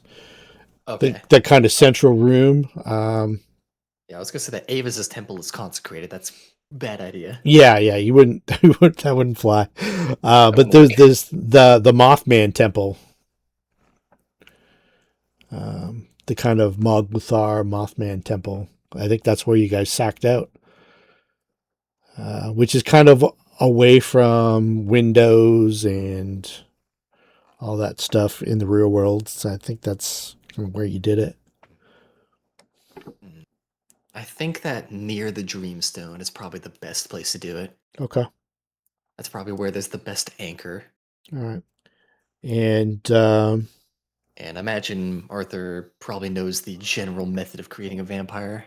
I'm picturing very much a case of drain the body, basically feed the bit of yourself and wait for it to reanimate. yeah, I think that's what it is. So I think what happens is if that's you're kind of playing and Popoff's more than eager to eat again by the time you guys get there. And if that's the plan, you want to go ahead. Yeah, how confident are we that it's gonna work? He doesn't know. He's never brought anyone back like that. He's fed. He's only fed a couple times since. He's only fed once actually since. No, twice. The blood that you gave him, from the crushed up Myra Lombroso, and the doppelganger that he drained.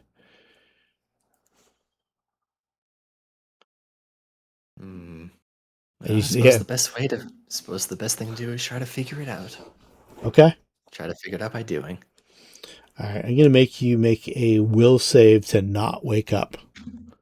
To not wake up. Yeah, All right. because you know that you can wake up by automatically making a will save, Yeah, I but imagine I might accidentally. Yeah. but you know you get a little panicky. You're about to die because technically you're dying right now.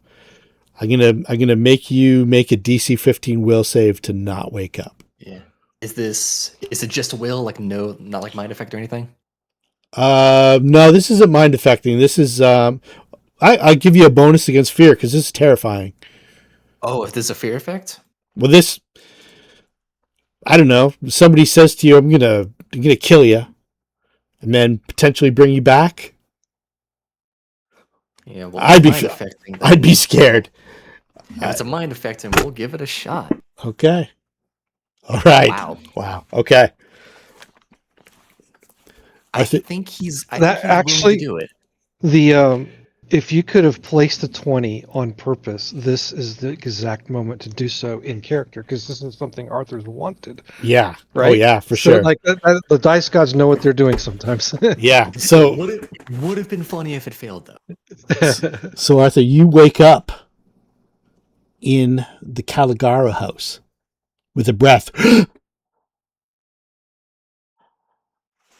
and Valkeen's watching over you, and you don't have any bite marks on your neck or anything like that. You're not bleeding.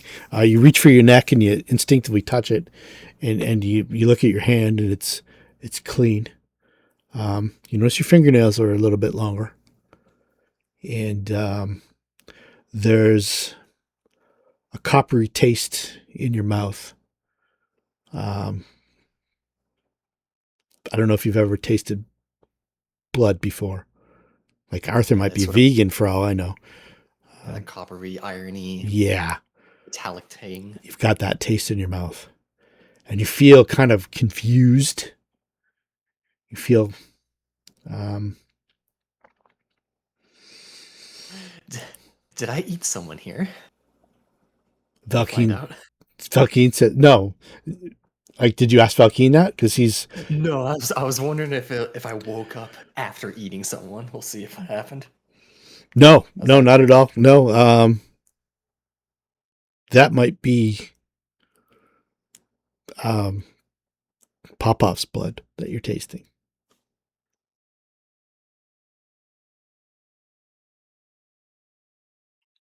But you're awake. You're alive.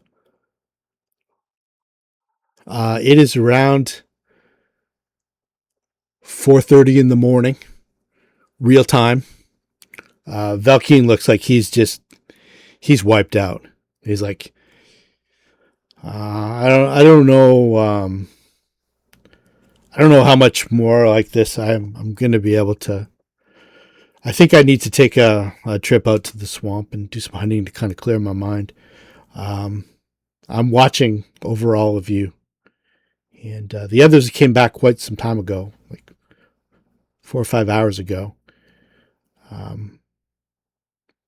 But it's unsettling. This. I don't know if I want to participate again. Be well, Arthur. Know that you have a friend in me, and perhaps we'll meet again. Keen's one of favorite enemies was undead. Would he notice anything? He might. Let's pull him up here. Like, he looks like he is spooked. He also looks like he's tired and exhausted. Let me see here. Skills.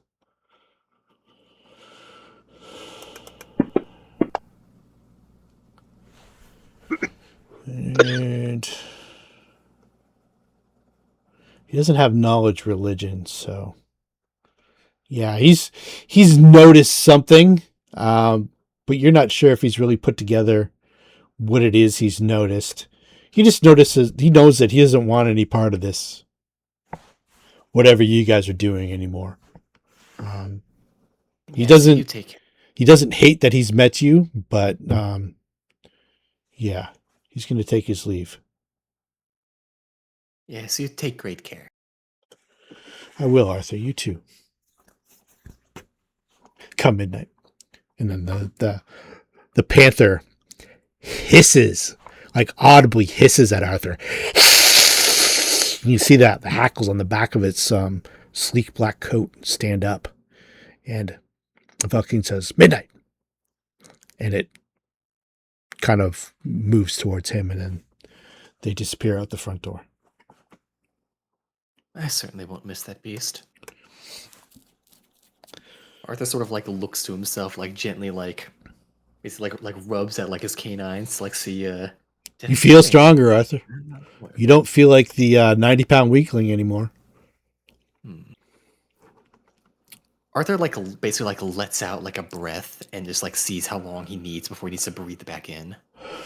He doesn't really. So when you do your transformation, don't add to your charisma, but add whatever else. Okay. All right, add everything except charisma, basically. Yeah, because basically I had the charisma being from the damn fear part. Yeah, it already got pre-calculated. Yeah, Gotcha. We'll call it that. But you can feel free to add everything else, all the physical stuff. Oh, you've already got it done. Look at that. I'm looking at it right now. Nicely done. All right. So you've got... Hold on. No, that stays 10. So back to... so you've got roughly a day and change to set up what you need to set up. How that'll work on the road, you don't know, but you're... or whether you even want to go on the road. You want to do... Is this a gate you want to go through? You want to...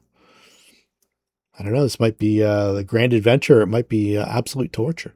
You've got the greatest hunting ground of all time at your fingertips. No one would miss anybody in the midst of the nightmare plague. It's free reign. Like, you don't even know how many other creatures of the night are doing the same thing that you would be doing. Just capitalizing on the misery. It's, but traveling with these other people have led you to something wondrous. You don't know what else it would lead you to. And you know that Popoff does not appear at his house, because I imagine you go home. Yeah, Arthur would definitely head back home just to see And where he needs to place his new coffin once it gets that built. there's no sign whatsoever that Popoff made it through.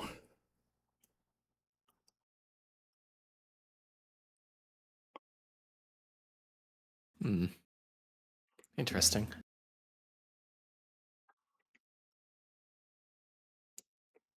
Woody made it through.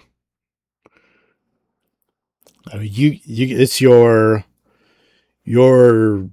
tangible bodies have gone to a lucid dreaming state where you can dream in a tangible body, but your real body's here.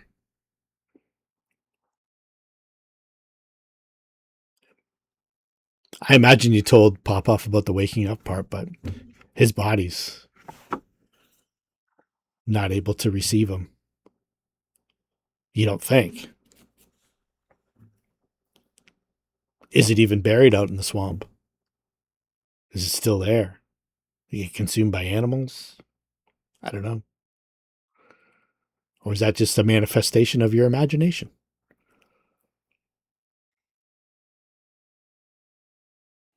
Whether he got here or not, it seems I've gotten what I needed. Yeah, you don't feel like under control of anybody else.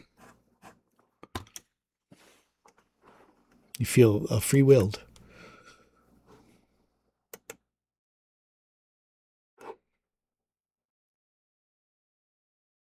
Asami, any transformations for you? Pop From a star. fake creature?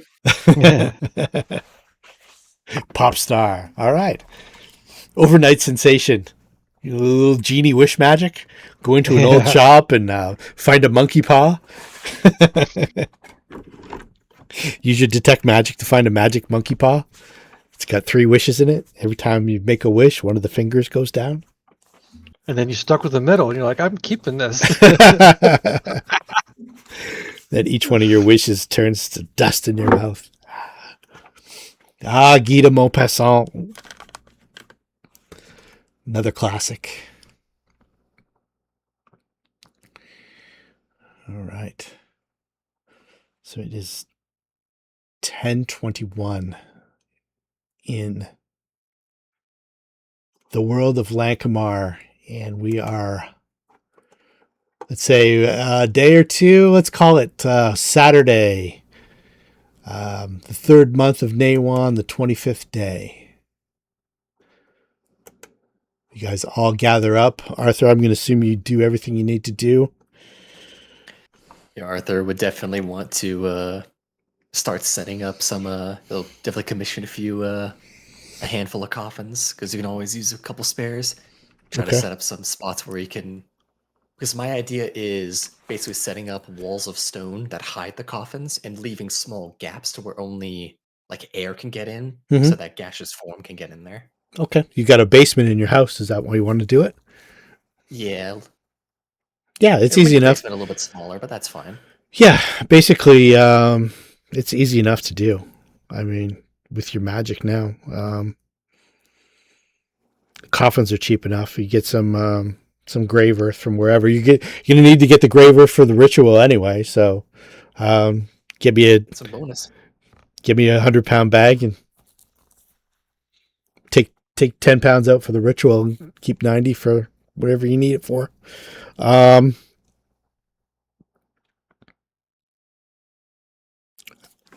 Do you need? Is that how you rest and recuperate? Hmm? Is that the only way to rest and recuperate for you? The coffin is primarily if you get like reduced to 0, you must return to your coffin. I That's the see. primary use for it. Okay. Well, has this changed your mind about walking worlds?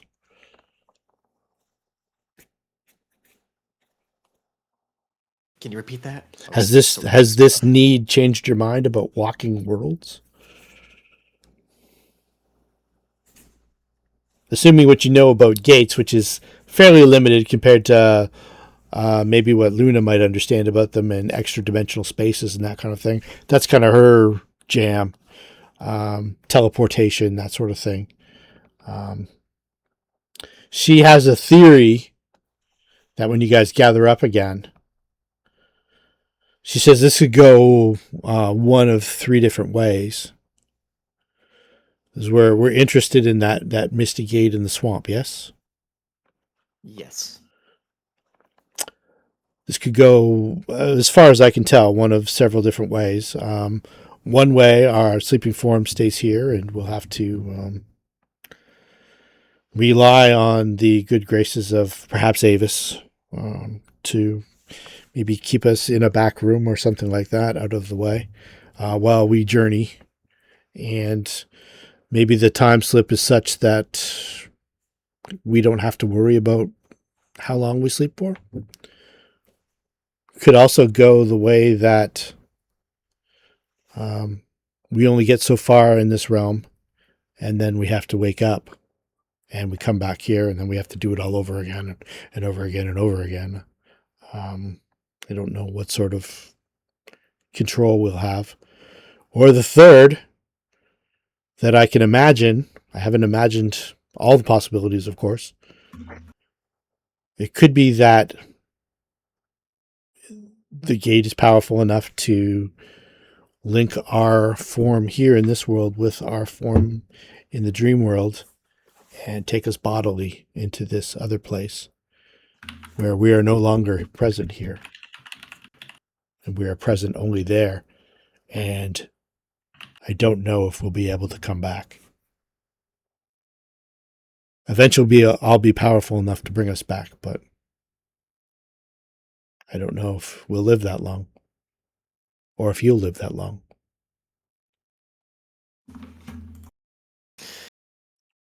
I have confidence in you, and I have confidence in myself as well. I'm sure that we'll be fine. It wouldn't be an adventure unless there was dangers, but Make a great story, says the storyteller. it would. And Zed's interested in the dream aspect of it.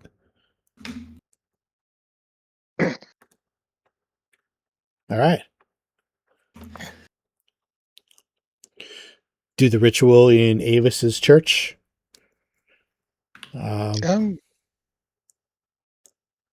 Or Does she have like a back room for us? yeah, she's got like an upstairs where Okay. she can. And she's aware of everything Luna just said, so if our bodies disappear, she at least can justify it that it Okay. was the gate that took us. Okay. Is that right? Yeah, So definitely. that way she doesn't panic and someone like took a body. Oh my, they're dead. You know. She might actually have to help take part in the ritual. There's the Valkeen's role that I think maybe Skjor might be good at survival. Nowhere near like Valkeen was, but he might have a point in it. Yeah. No, actually, I put nothing in survival for him. He and Asami are equally good at it. 0. Okay. So maybe I think Aevus had a pretty good skill in that. I think. Yeah. Yeah, she's got good enough to assist with the ritual. So she can assist, you guys can go at the upstairs of the church. Basically, it's her bedroom, but she'll clear a space. And if you guys do vanish, she'll know she doesn't have to watch over your bodies, that you've gone wherever you're going. If you don't, your sleeping bodies are in good hands here. She'll make sure that whatever needs done needs done. This place is kind of like a not a hospice or it's kind of like a rehab center now. So they're used to taking care of people who are sick. You know, the people have soiled themselves or that kind of stuff. They're not squeamish about that kind of thing. So if you guys are asleep for an extended amount of time, they know how to nourish you and to take care of your physical bodies, keep you alive here. So it's probably the best place that you can think of. It's kind of like being in a mini clinic, not a full-blown hospital, but a mini clinic. She's got her. I will say that before we go, we do have a couple curses we need to purge from ourselves. Yes, definitely. You've got some curses, and let's have a look here. See what we've got. It's the sickened curse. Yeah, the curse from the flask of curses. So Aevus, what do you got for us? I think Aevus is high enough level to do that kind of stuff. Where is she? I just had her out here. So let's see here. Abilities, actions. She's got level 3s. I'm pretty sure she got remove curse in there. Let me just double check.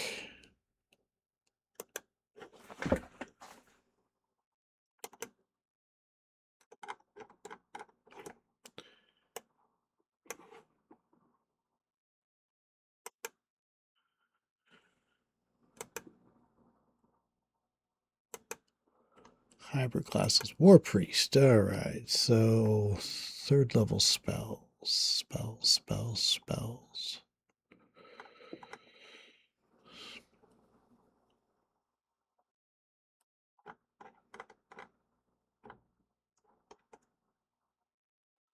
Drawn from the cleric spell list. Okay.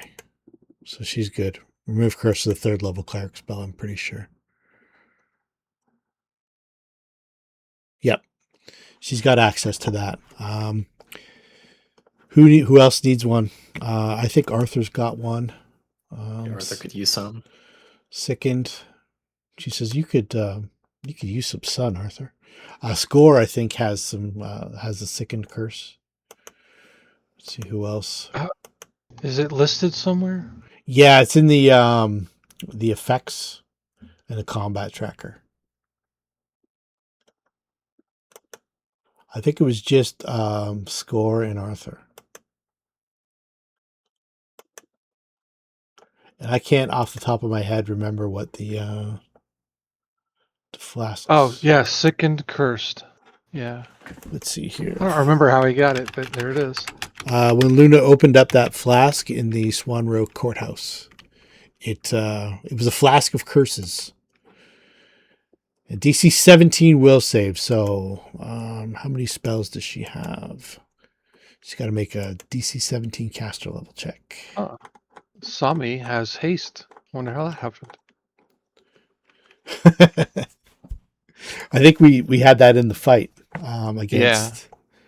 Let's see here. Caster level check. Oh, that's not it.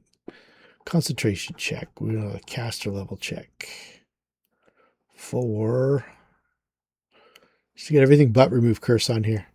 I guess she wasn't expecting any. Oh, I'm not going down far enough. Guess she wasn't expecting any curses. The fool.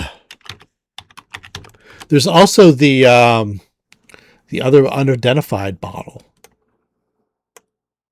that full of liquid, and you think might be able to summon a creature or house a creature. So Arthur, your curse is gone. Score, your curse is gone. Aevus is the curse breaker. Sweet. Excellent. No more curse. Let me get rid of those for you. Got a lot of things I need to set up now. Yeah, you've got your own curse, Arthur. Yeah, I got one that eventually I regret. Yeah, I can't wait for the honeymoon to end. Yeah, it's gonna end pretty quick. It's gonna be pretty bad. Yeah. We get to sunny medieval France. Mm-hmm. That's cool, though. I'm glad I could. Definitely want to learn Penumbra. I'm glad we could fulfill your wishes. Yeah, if you want to swap out a spell, because we've just technically gained levels over this period of time, and you can do that. While I do really like Tears to Wine, I kind of like not dying more. Yeah, so I'll allow you to do that. I kind of gave you the impression that it was going to be a little bit of a longer path, but then I was thinking about it. I'm thinking, you know what? If you want it, let's see what happens.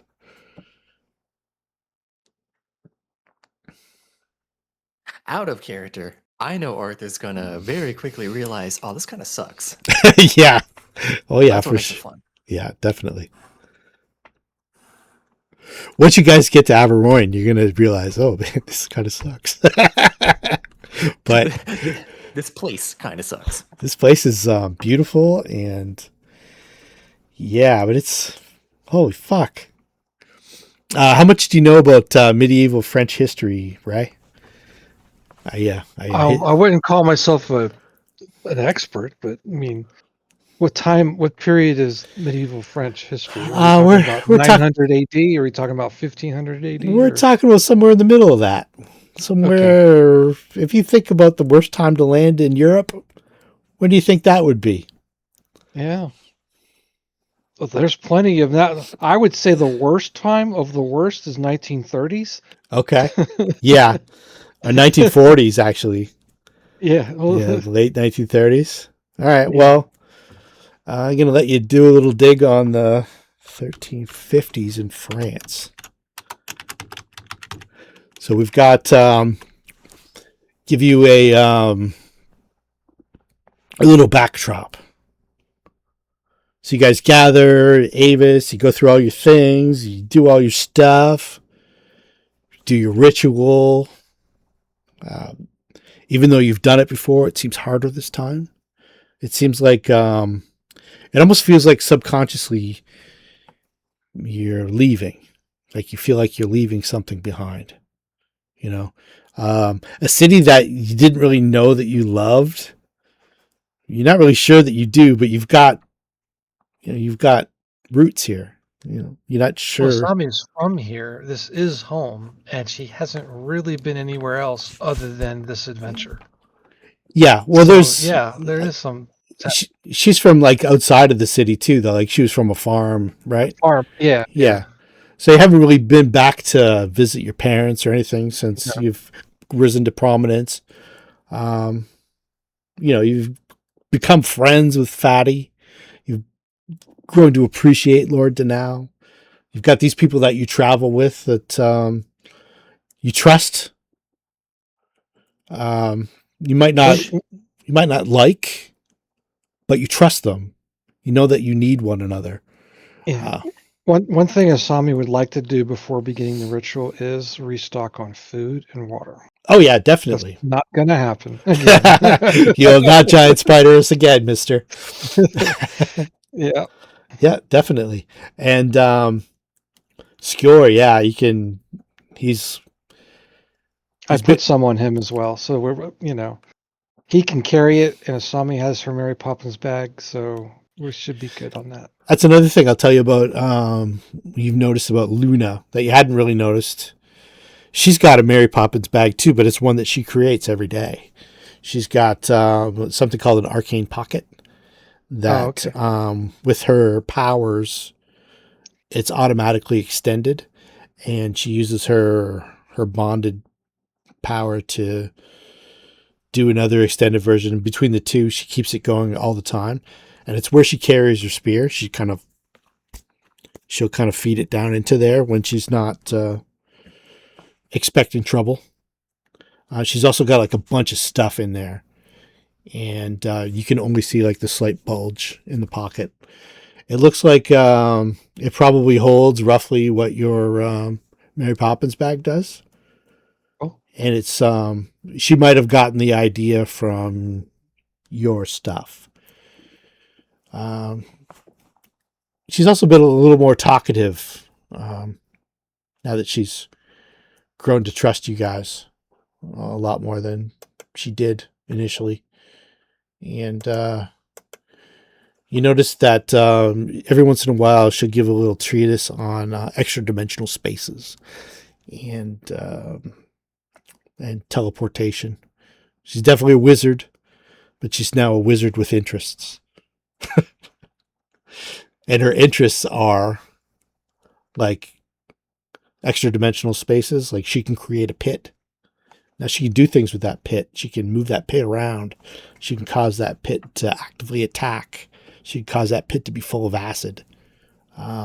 She can create like an extra dimensional pocket. She can do stuff like that. And her teleportation powers are she can teleport pretty far. I didn't realize how far Luna could actually teleport. It's like almost as much as a dimension door every day for free. Or for like 8 times. And then she can like small jumps, almost like tag it together for another dimension door. So Asami would ask her, can you bring others with you on your teleport? Not that one, but if she learns the spell, she can. And she's interested in learning the spell. She's just a personal power for now, something that she's been able to manifest. I don't think I can take anyone with me. I think that's why when I grabbed hold of Arthur, he didn't come with me.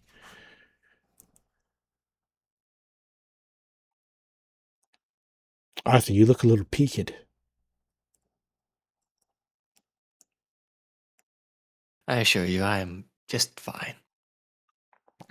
Are you wearing those freaky Dracula sunglasses that they were the guy that Oldman wore in Bram Stoker's Dracula from Francis Ford Coppola? I would say, yeah, he's hammered up a little bit. He's gotta get new style. We got Figure out what looks good on him. Yeah, figure out your look before the next time we play. It might be pretty cool. Because he wandered around London in the daytime, didn't seem to have too many problems. Yeah, just sort of turned off his powers, as far as I remember.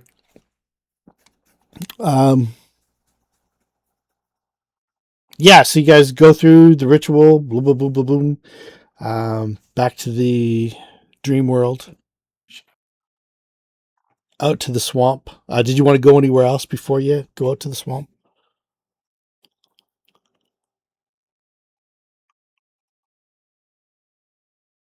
I think we're ready. Okay. Unless there's more to buy. I think we'll save some of the big things for when we get back home. Okay. We'll probably have some new plans when we get there. If you think of anything you want to buy, Ray, I'm okay with you. Like just saying, "Oh, I would have bought that." I'm good with Yeah, that. well, it would be mundane stuff, relatively easy to get. It's not like it's. Yeah. I want plus armor with this magical ability. That kind of stuff's not going to be available. So. Okay. Yeah, but like, if you think of something later on, I'm okay with it. Yeah, I would have bought that. Okay, I'm good with that. Yep. All right. So up to the swamp. There's the mist has formed around this plug of stone that has no business being there in this place. Made it out to this area in the swamp.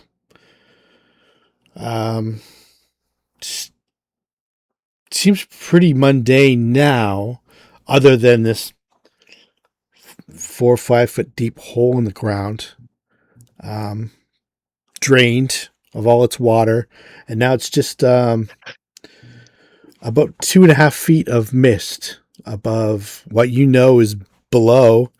What you think you know, and you can prod a staff down or a spear down, tap the stone below. Just a stone. It's a 10-foot circle. There is room for, say, 4 people to jump down all at once, or you can go through one at a time.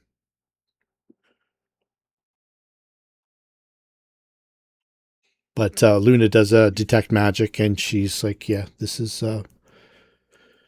from what I can tell, this is going to take us somewhere.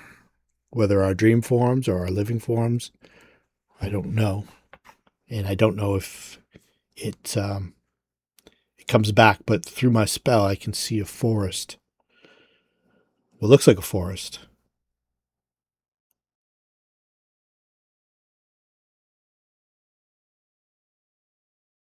Zed's like, I'll go first. Him and Bakai just boom, jump in without even really thinking. Bakai, probably more so than Zed. Bakai's like almost dragging him in. Like, come on, let's go. Come on, let's go. Like almost like maybe she has a connection to the place. Or maybe she's just capricious fae and she just wants to do something crazy. She hasn't all this planning and thinking. Let's go, let's go, let's go. So Yep. Well, we're all going to plan to go anyway. We might as well jump right in. okay, jump right in. No reason to delay. All right. Tell me what you see on this map. I expect it to be nothing but black except for maybe a light in the middle. Yeah, I see us. There's a hex grid. Okay, excellent. You see a hex grid and an A on the token? Yes. Okay, excellent. I was worried that might not work. All right. Arrival in Averoin.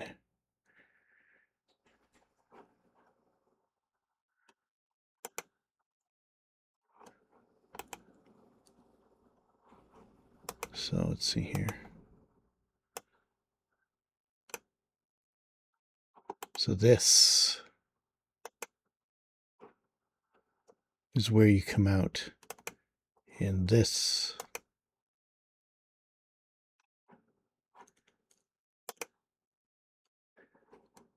is what you see. So you arrive on a stone plug, roughly double the size of the one in the hole, and there's a whole bunch of graven glyphs around the outside of the stone, almost like a lip, maybe 2 or 3 inches higher than the stone itself. And there's 2 concentric circles, and each one is covered with different glyphs. And it's old, and you can tell that it's old because of the moss that kind of rings it.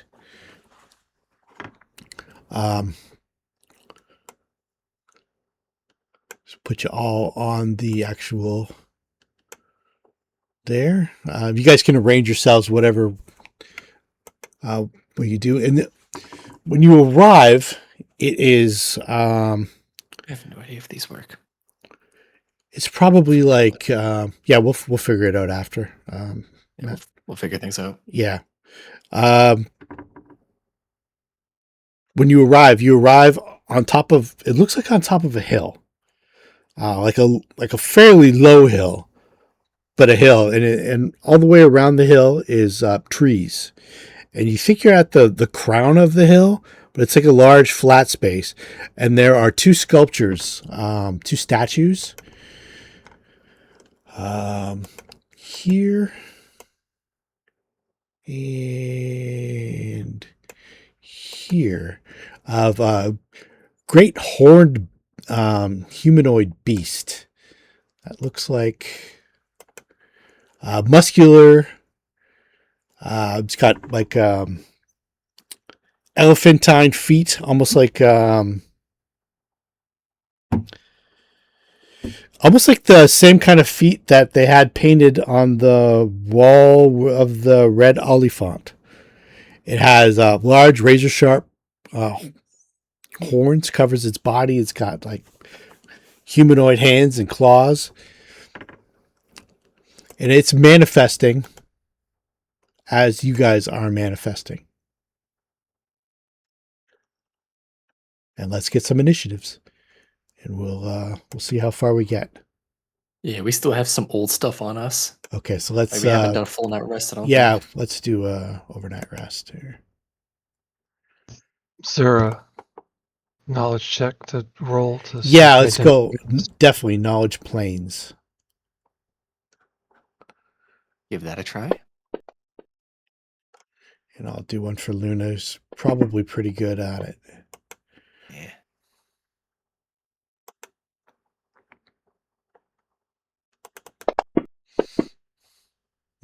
Not as good as you'd think. Asami. This is I heard definitely something about these knowledge planes. this is Someone told a story once at a bar, picked it up, retained it. definitely a demon from the lower planes. And it's definitely being summoned here in between these two statues, which are representative of it. It's much smaller than the statues. The statues are like 15 feet tall. You think it might have something to do with the magic that's brought it here, these statues. And they're also standing on similar platforms. The demon is called a Calavacus demon. And their jam is they're like the slavers of the underworld. They like to take people away and enslave them. And you get to know two things about them with that role. Actually, one thing about them with that role.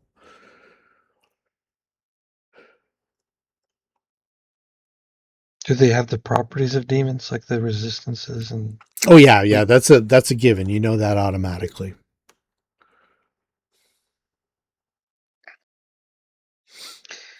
Is it that they happen to be transporting the same time we are from, or were they kind of guardians of where we're entering?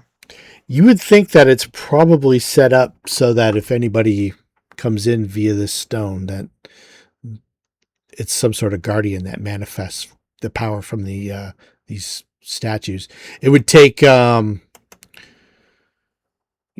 have to have detect magic up to read if those statues were actively part of what's bringing this creature here.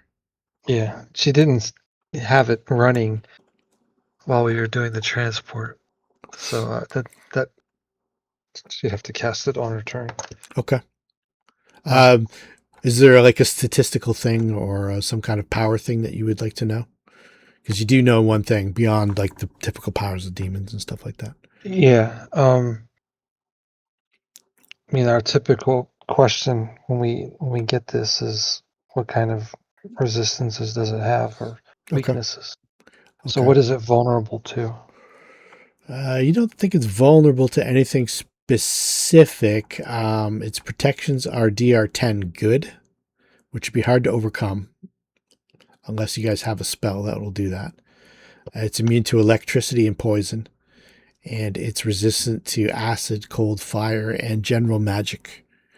Not completely resistant, but you'll have to make a spellcaster check. It has some spell resistance. It looks pretty dangerous. It looks like the intent is to protect this gate. We don't mean the gate any harm. We're not going to hurt the gate. All Go about your business. right, Arthur. First to act in the world of Averoin. Just 1 second, Yeah. please. I can't really see much. Before you go, you can't see the map? I could see this little square here. Okay, let me. Yeah, the one we're standing on, we can see everything else is black around it. Okay, let's see here.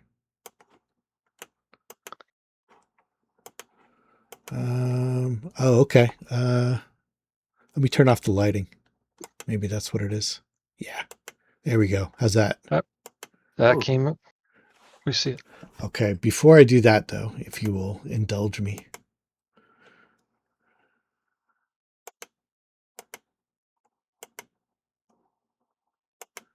I will indulge. Just one moment.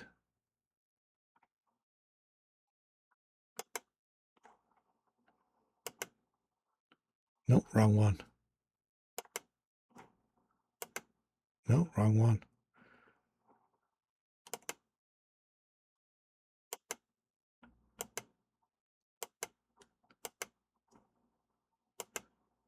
Nope. I had this all worked out. This could be my big dramatic reveal. It's got to be this one. Gotta give you a moment. There we go. That's the one. The Mists of Averoin. The backdrop for the room. All right. As you come through. On the map, Arthur. Faced with the demon from the underworld. Did you roll a spell? Yeah, okay. You shot a 9er. Okay. You guys don't have your message going either. You jumped in willy-nilly.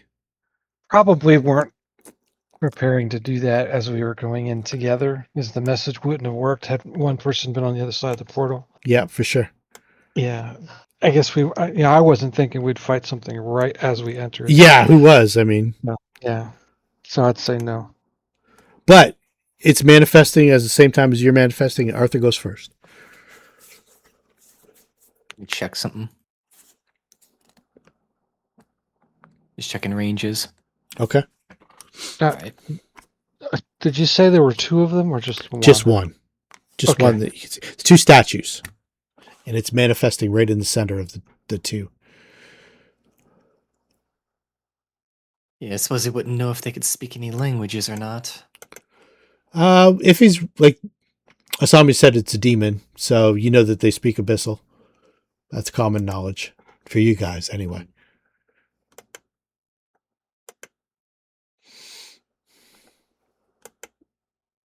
Let's test its. I don't think the party necessarily really cares about this thing, about actually getting whatever it might have. It's just sort of in our way.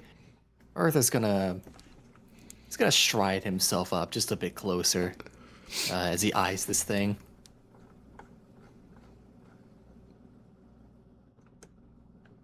If nobody seems to care to stop him for anything, he's just gonna hit this thing with the fear. Okay. Let's go caster level check. Yeah, he's not set up his bloody tears, so it's not gonna be as stupidly high. Okay.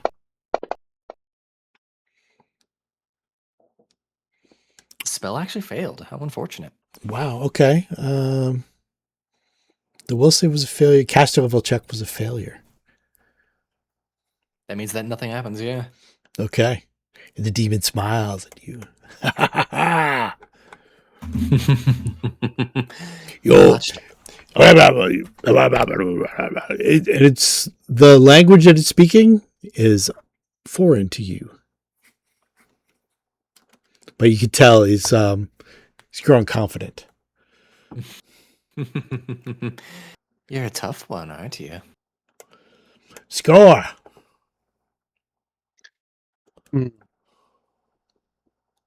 Just the one guy. Yeah, Arthur just sort of looks at the rest of the party, just sort of gives like a nonchalant shrug. How do you make the line with the distance counter? Pointers, and then draw arrow. So right click pointers, and then draw arrow. It is right click, yeah. So like that.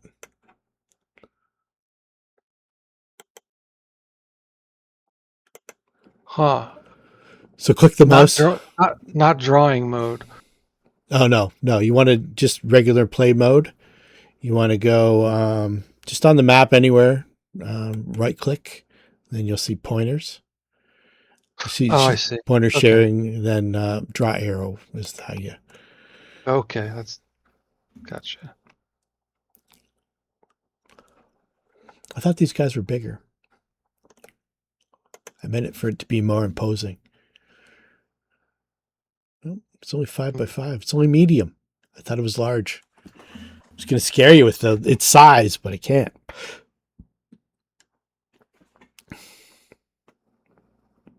Well, you can't get there without.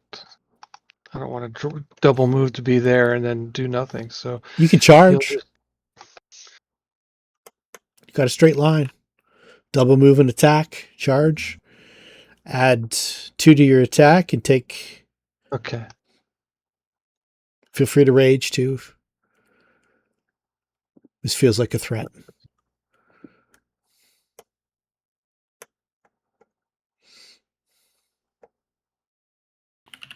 I'm trying to put all that on him. Yeah, for sure.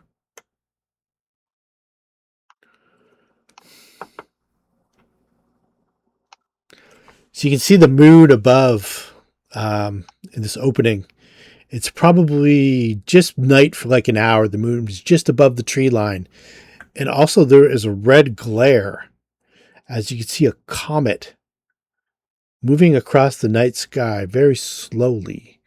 It's kind of making its way from the west to the east. A red comet, bright in the sky.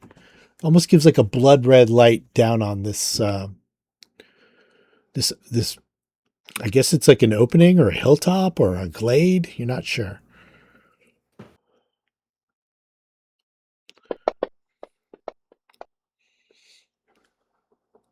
It is a hit. The axe strikes into the demon's hide. Yeah, it does no damage though. It does. It does bite in a little bit. Yeah. The demon chuckles.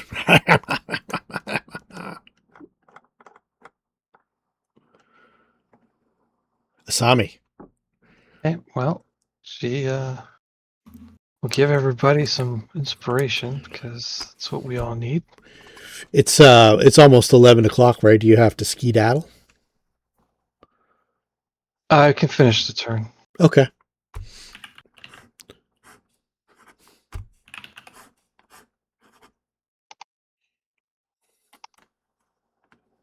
Just some move action to do this. Yeah, actually pull it off of Arthur. He can't really benefit from morale bonuses.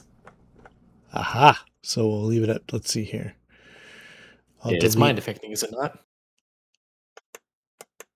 Oh, I'm looking for the other effect, and that's not the wrong bard. Okay, it's just these two right now. So that's been used. Bardic inspiration. Click.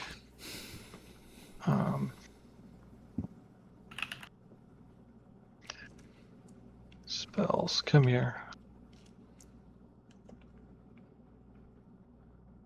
Oh. I got it. Thank you. Let's clear that. Oh, she'll haste. That'll do. Target friendlies again. Because I think we'll want the extra stuff there. Did that add? Yep. Okay. So spend a move and a standard 5-foot step up. Done.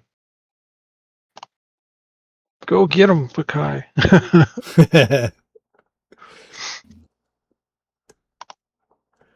All right. Figured we'd finish the round and then call Okay. it. Is that fair? Or Yeah, that's more than fair. Absolutely. So Luna says to him, get in that pit. She doesn't see any wings on them. A lot of these things can just fly on their own, so she's kind of taking a chance here. Her was 20. has to make it reflex. Nope, just it Okay. for now, and then she's going to do something else. How does this work? Luna's DC 20, so let's see here. She doesn't know anything special about it. Okay, so she casts roaming pit, and she says this will buy us a minute if it works. Nope. Okay. And then she moves it right there.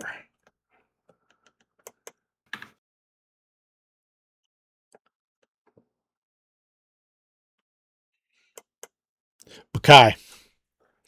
Bakai will.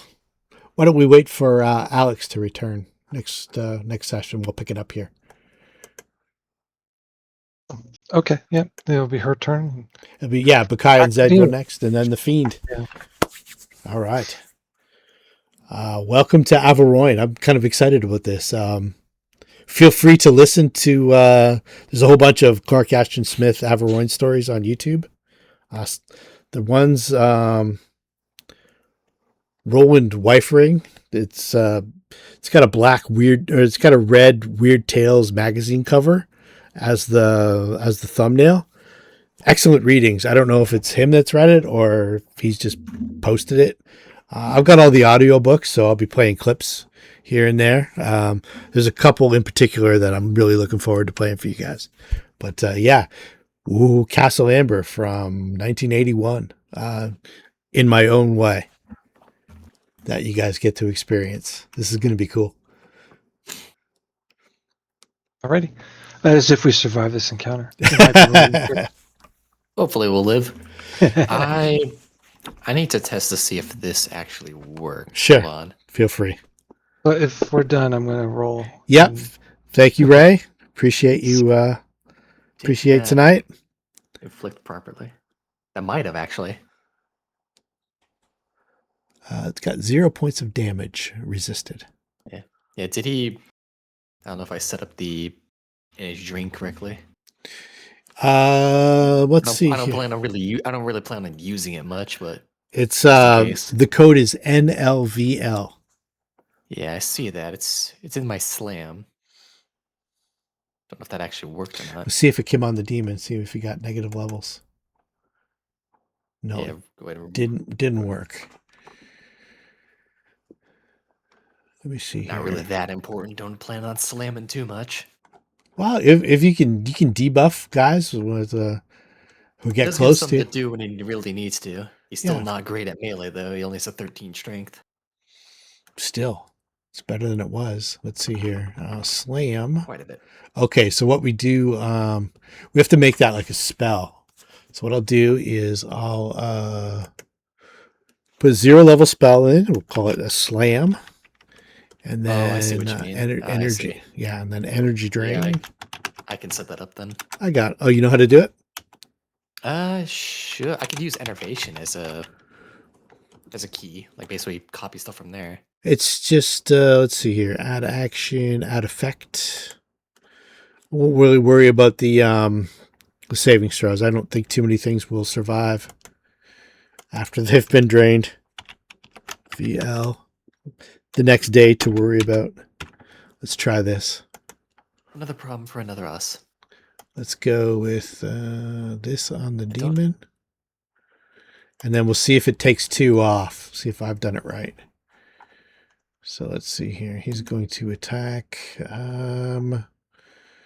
let's say Arthur, just to see if it takes -2 off.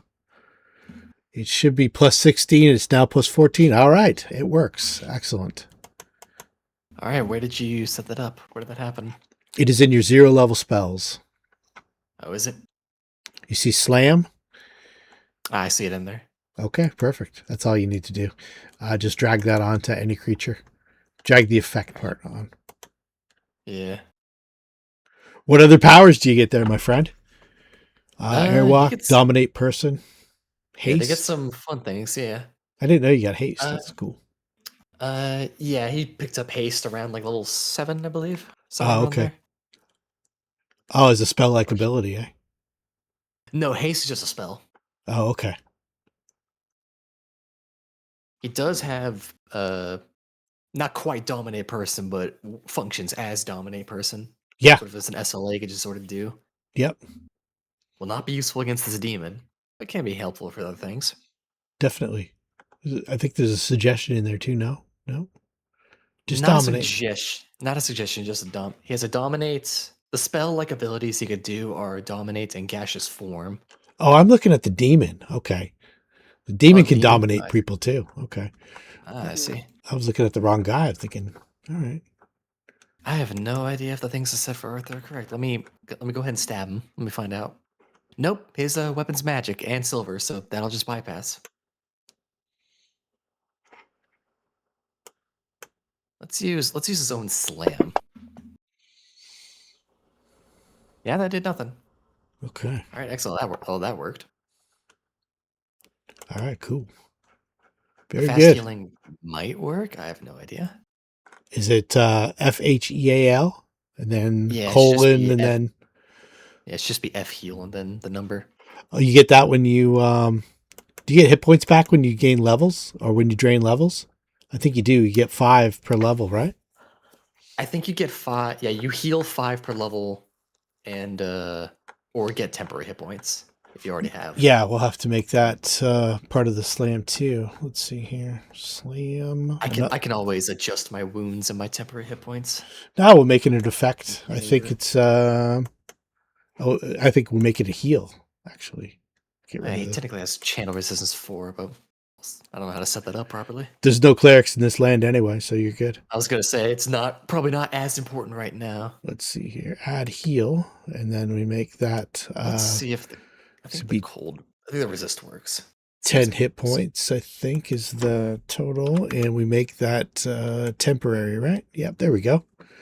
Yeah, it's usually gonna be temporary. Yep. So let's just do temporary. All right, cool.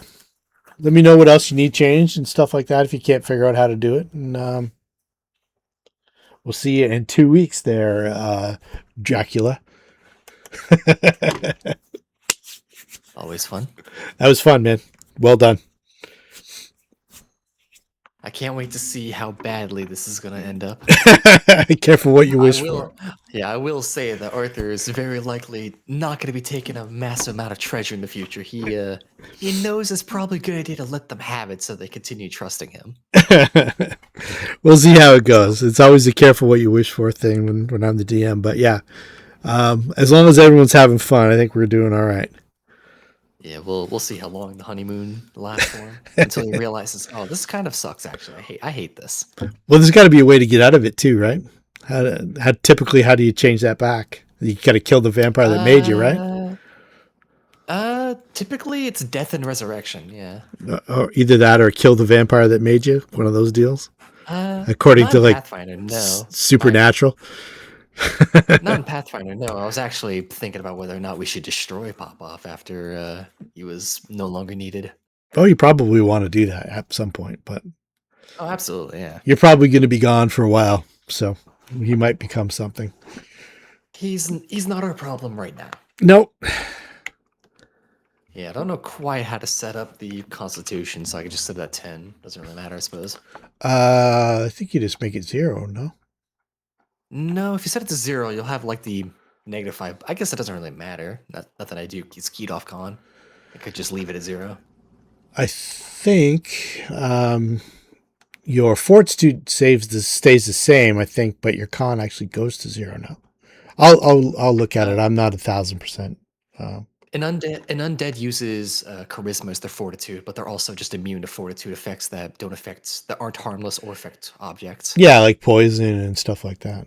Yeah. Yeah, they're immune to poisons and like certain polymorphs, I think. Yeah. Also immune to mind affecting, both positive and negative. Because they're not humanoids anymore. They're undead. All right. Yeah. It's not that they don't have minds, just they don't get affected the same way. Well, unless you're Arthur, who knows how to get in there. It does mean Arthur is not immune to his own fear effects because, fun fact, his hit dice is not above his caster level. Yeah. And What a shocker. anything spell turn he might be. But at least you got a way out of a grapple now. Just turn to mist. Yeah, he can mist himself. Yeah, exactly. He also got a grand total of 9 more AC. That's significant. It was 9 more because of the dex bonus. Wow. Dex and natural? Yeah, vampires have 6 natural. They have 2 extra dex, like 4 to the score, and they have the dodge feat. Okay, It's a bonus nice. feat. Very nice. He also get lightning reflexes, so his reflex isn't too bad. His saves are actually okay now. Oh, yeah. Yeah, it's definitely a power up. That's for sure. It's definitely a power up, but... significant enough to where I don't really want a ton of treasure now. Arthur kind of has what he needs. If we find anything cool, Arthur will let other people have it. He needs to let them trust him. There's this isn't like a land of just magic treasures everywhere either. This is like this is medieval Earth, so No, I'm saying like whenever we do get magic items, he'll definitely pull last. There's whatever magic items there are, they generally be pertinent to the story. So I'm not. This isn't going to unbalance Lankhmar all that much when you guys get back. Actually, as far as low magic setting goes, this is probably same kind of equivalent. There's probably the still same ratio of spellcasters to general population, 1 to 1,000 kind of thing. Magic items are probably equally as rare. Feel free to read about the Catholic Church. Yeah, at the very least, Arthur has a lot more survivability now. He's got a few more hit points, just a few more. Yeah, definitely. He doesn't have to worry about the plague that's ravaging the land, like the bubonic plague, the Black Death that he's just teleported into. On the heels about that. The heels of the beginning of the 100 Years' War. Yeah, I was gonna say the germs his body's not acclimated to. Yeah, exactly. Well, this is 1350 France, so they've just been hit by the bubonic plague.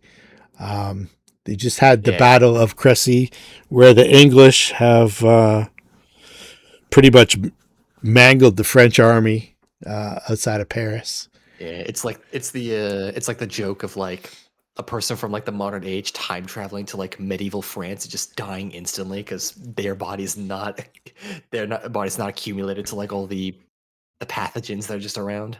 Yeah, it's kind of like that, but yeah, you don't have to worry about that. Which is good. One of the few benefits. It was funny. I watched a YouTube video after I decided to run this, and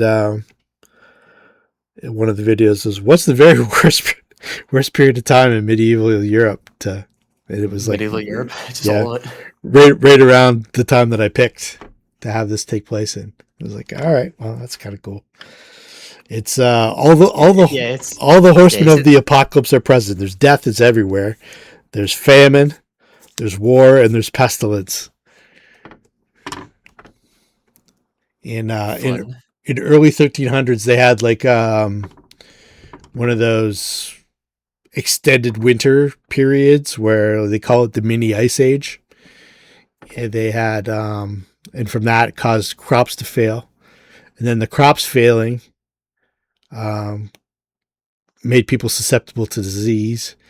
But also, then you also have King Edward of England deciding we're going to run roughshod through the French countryside, burning every village that we see.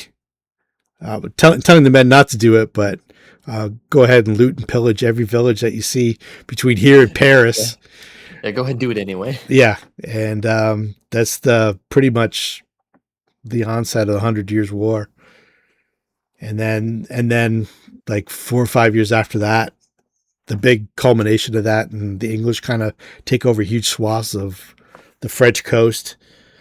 They've got the Mongol horde has basically spread the plague to Europe, and it starts feeding its way from, I guess, Croatia or Serbia or whatever it was, into Italy, and then from Italy all around Europe and all the way north to Paris.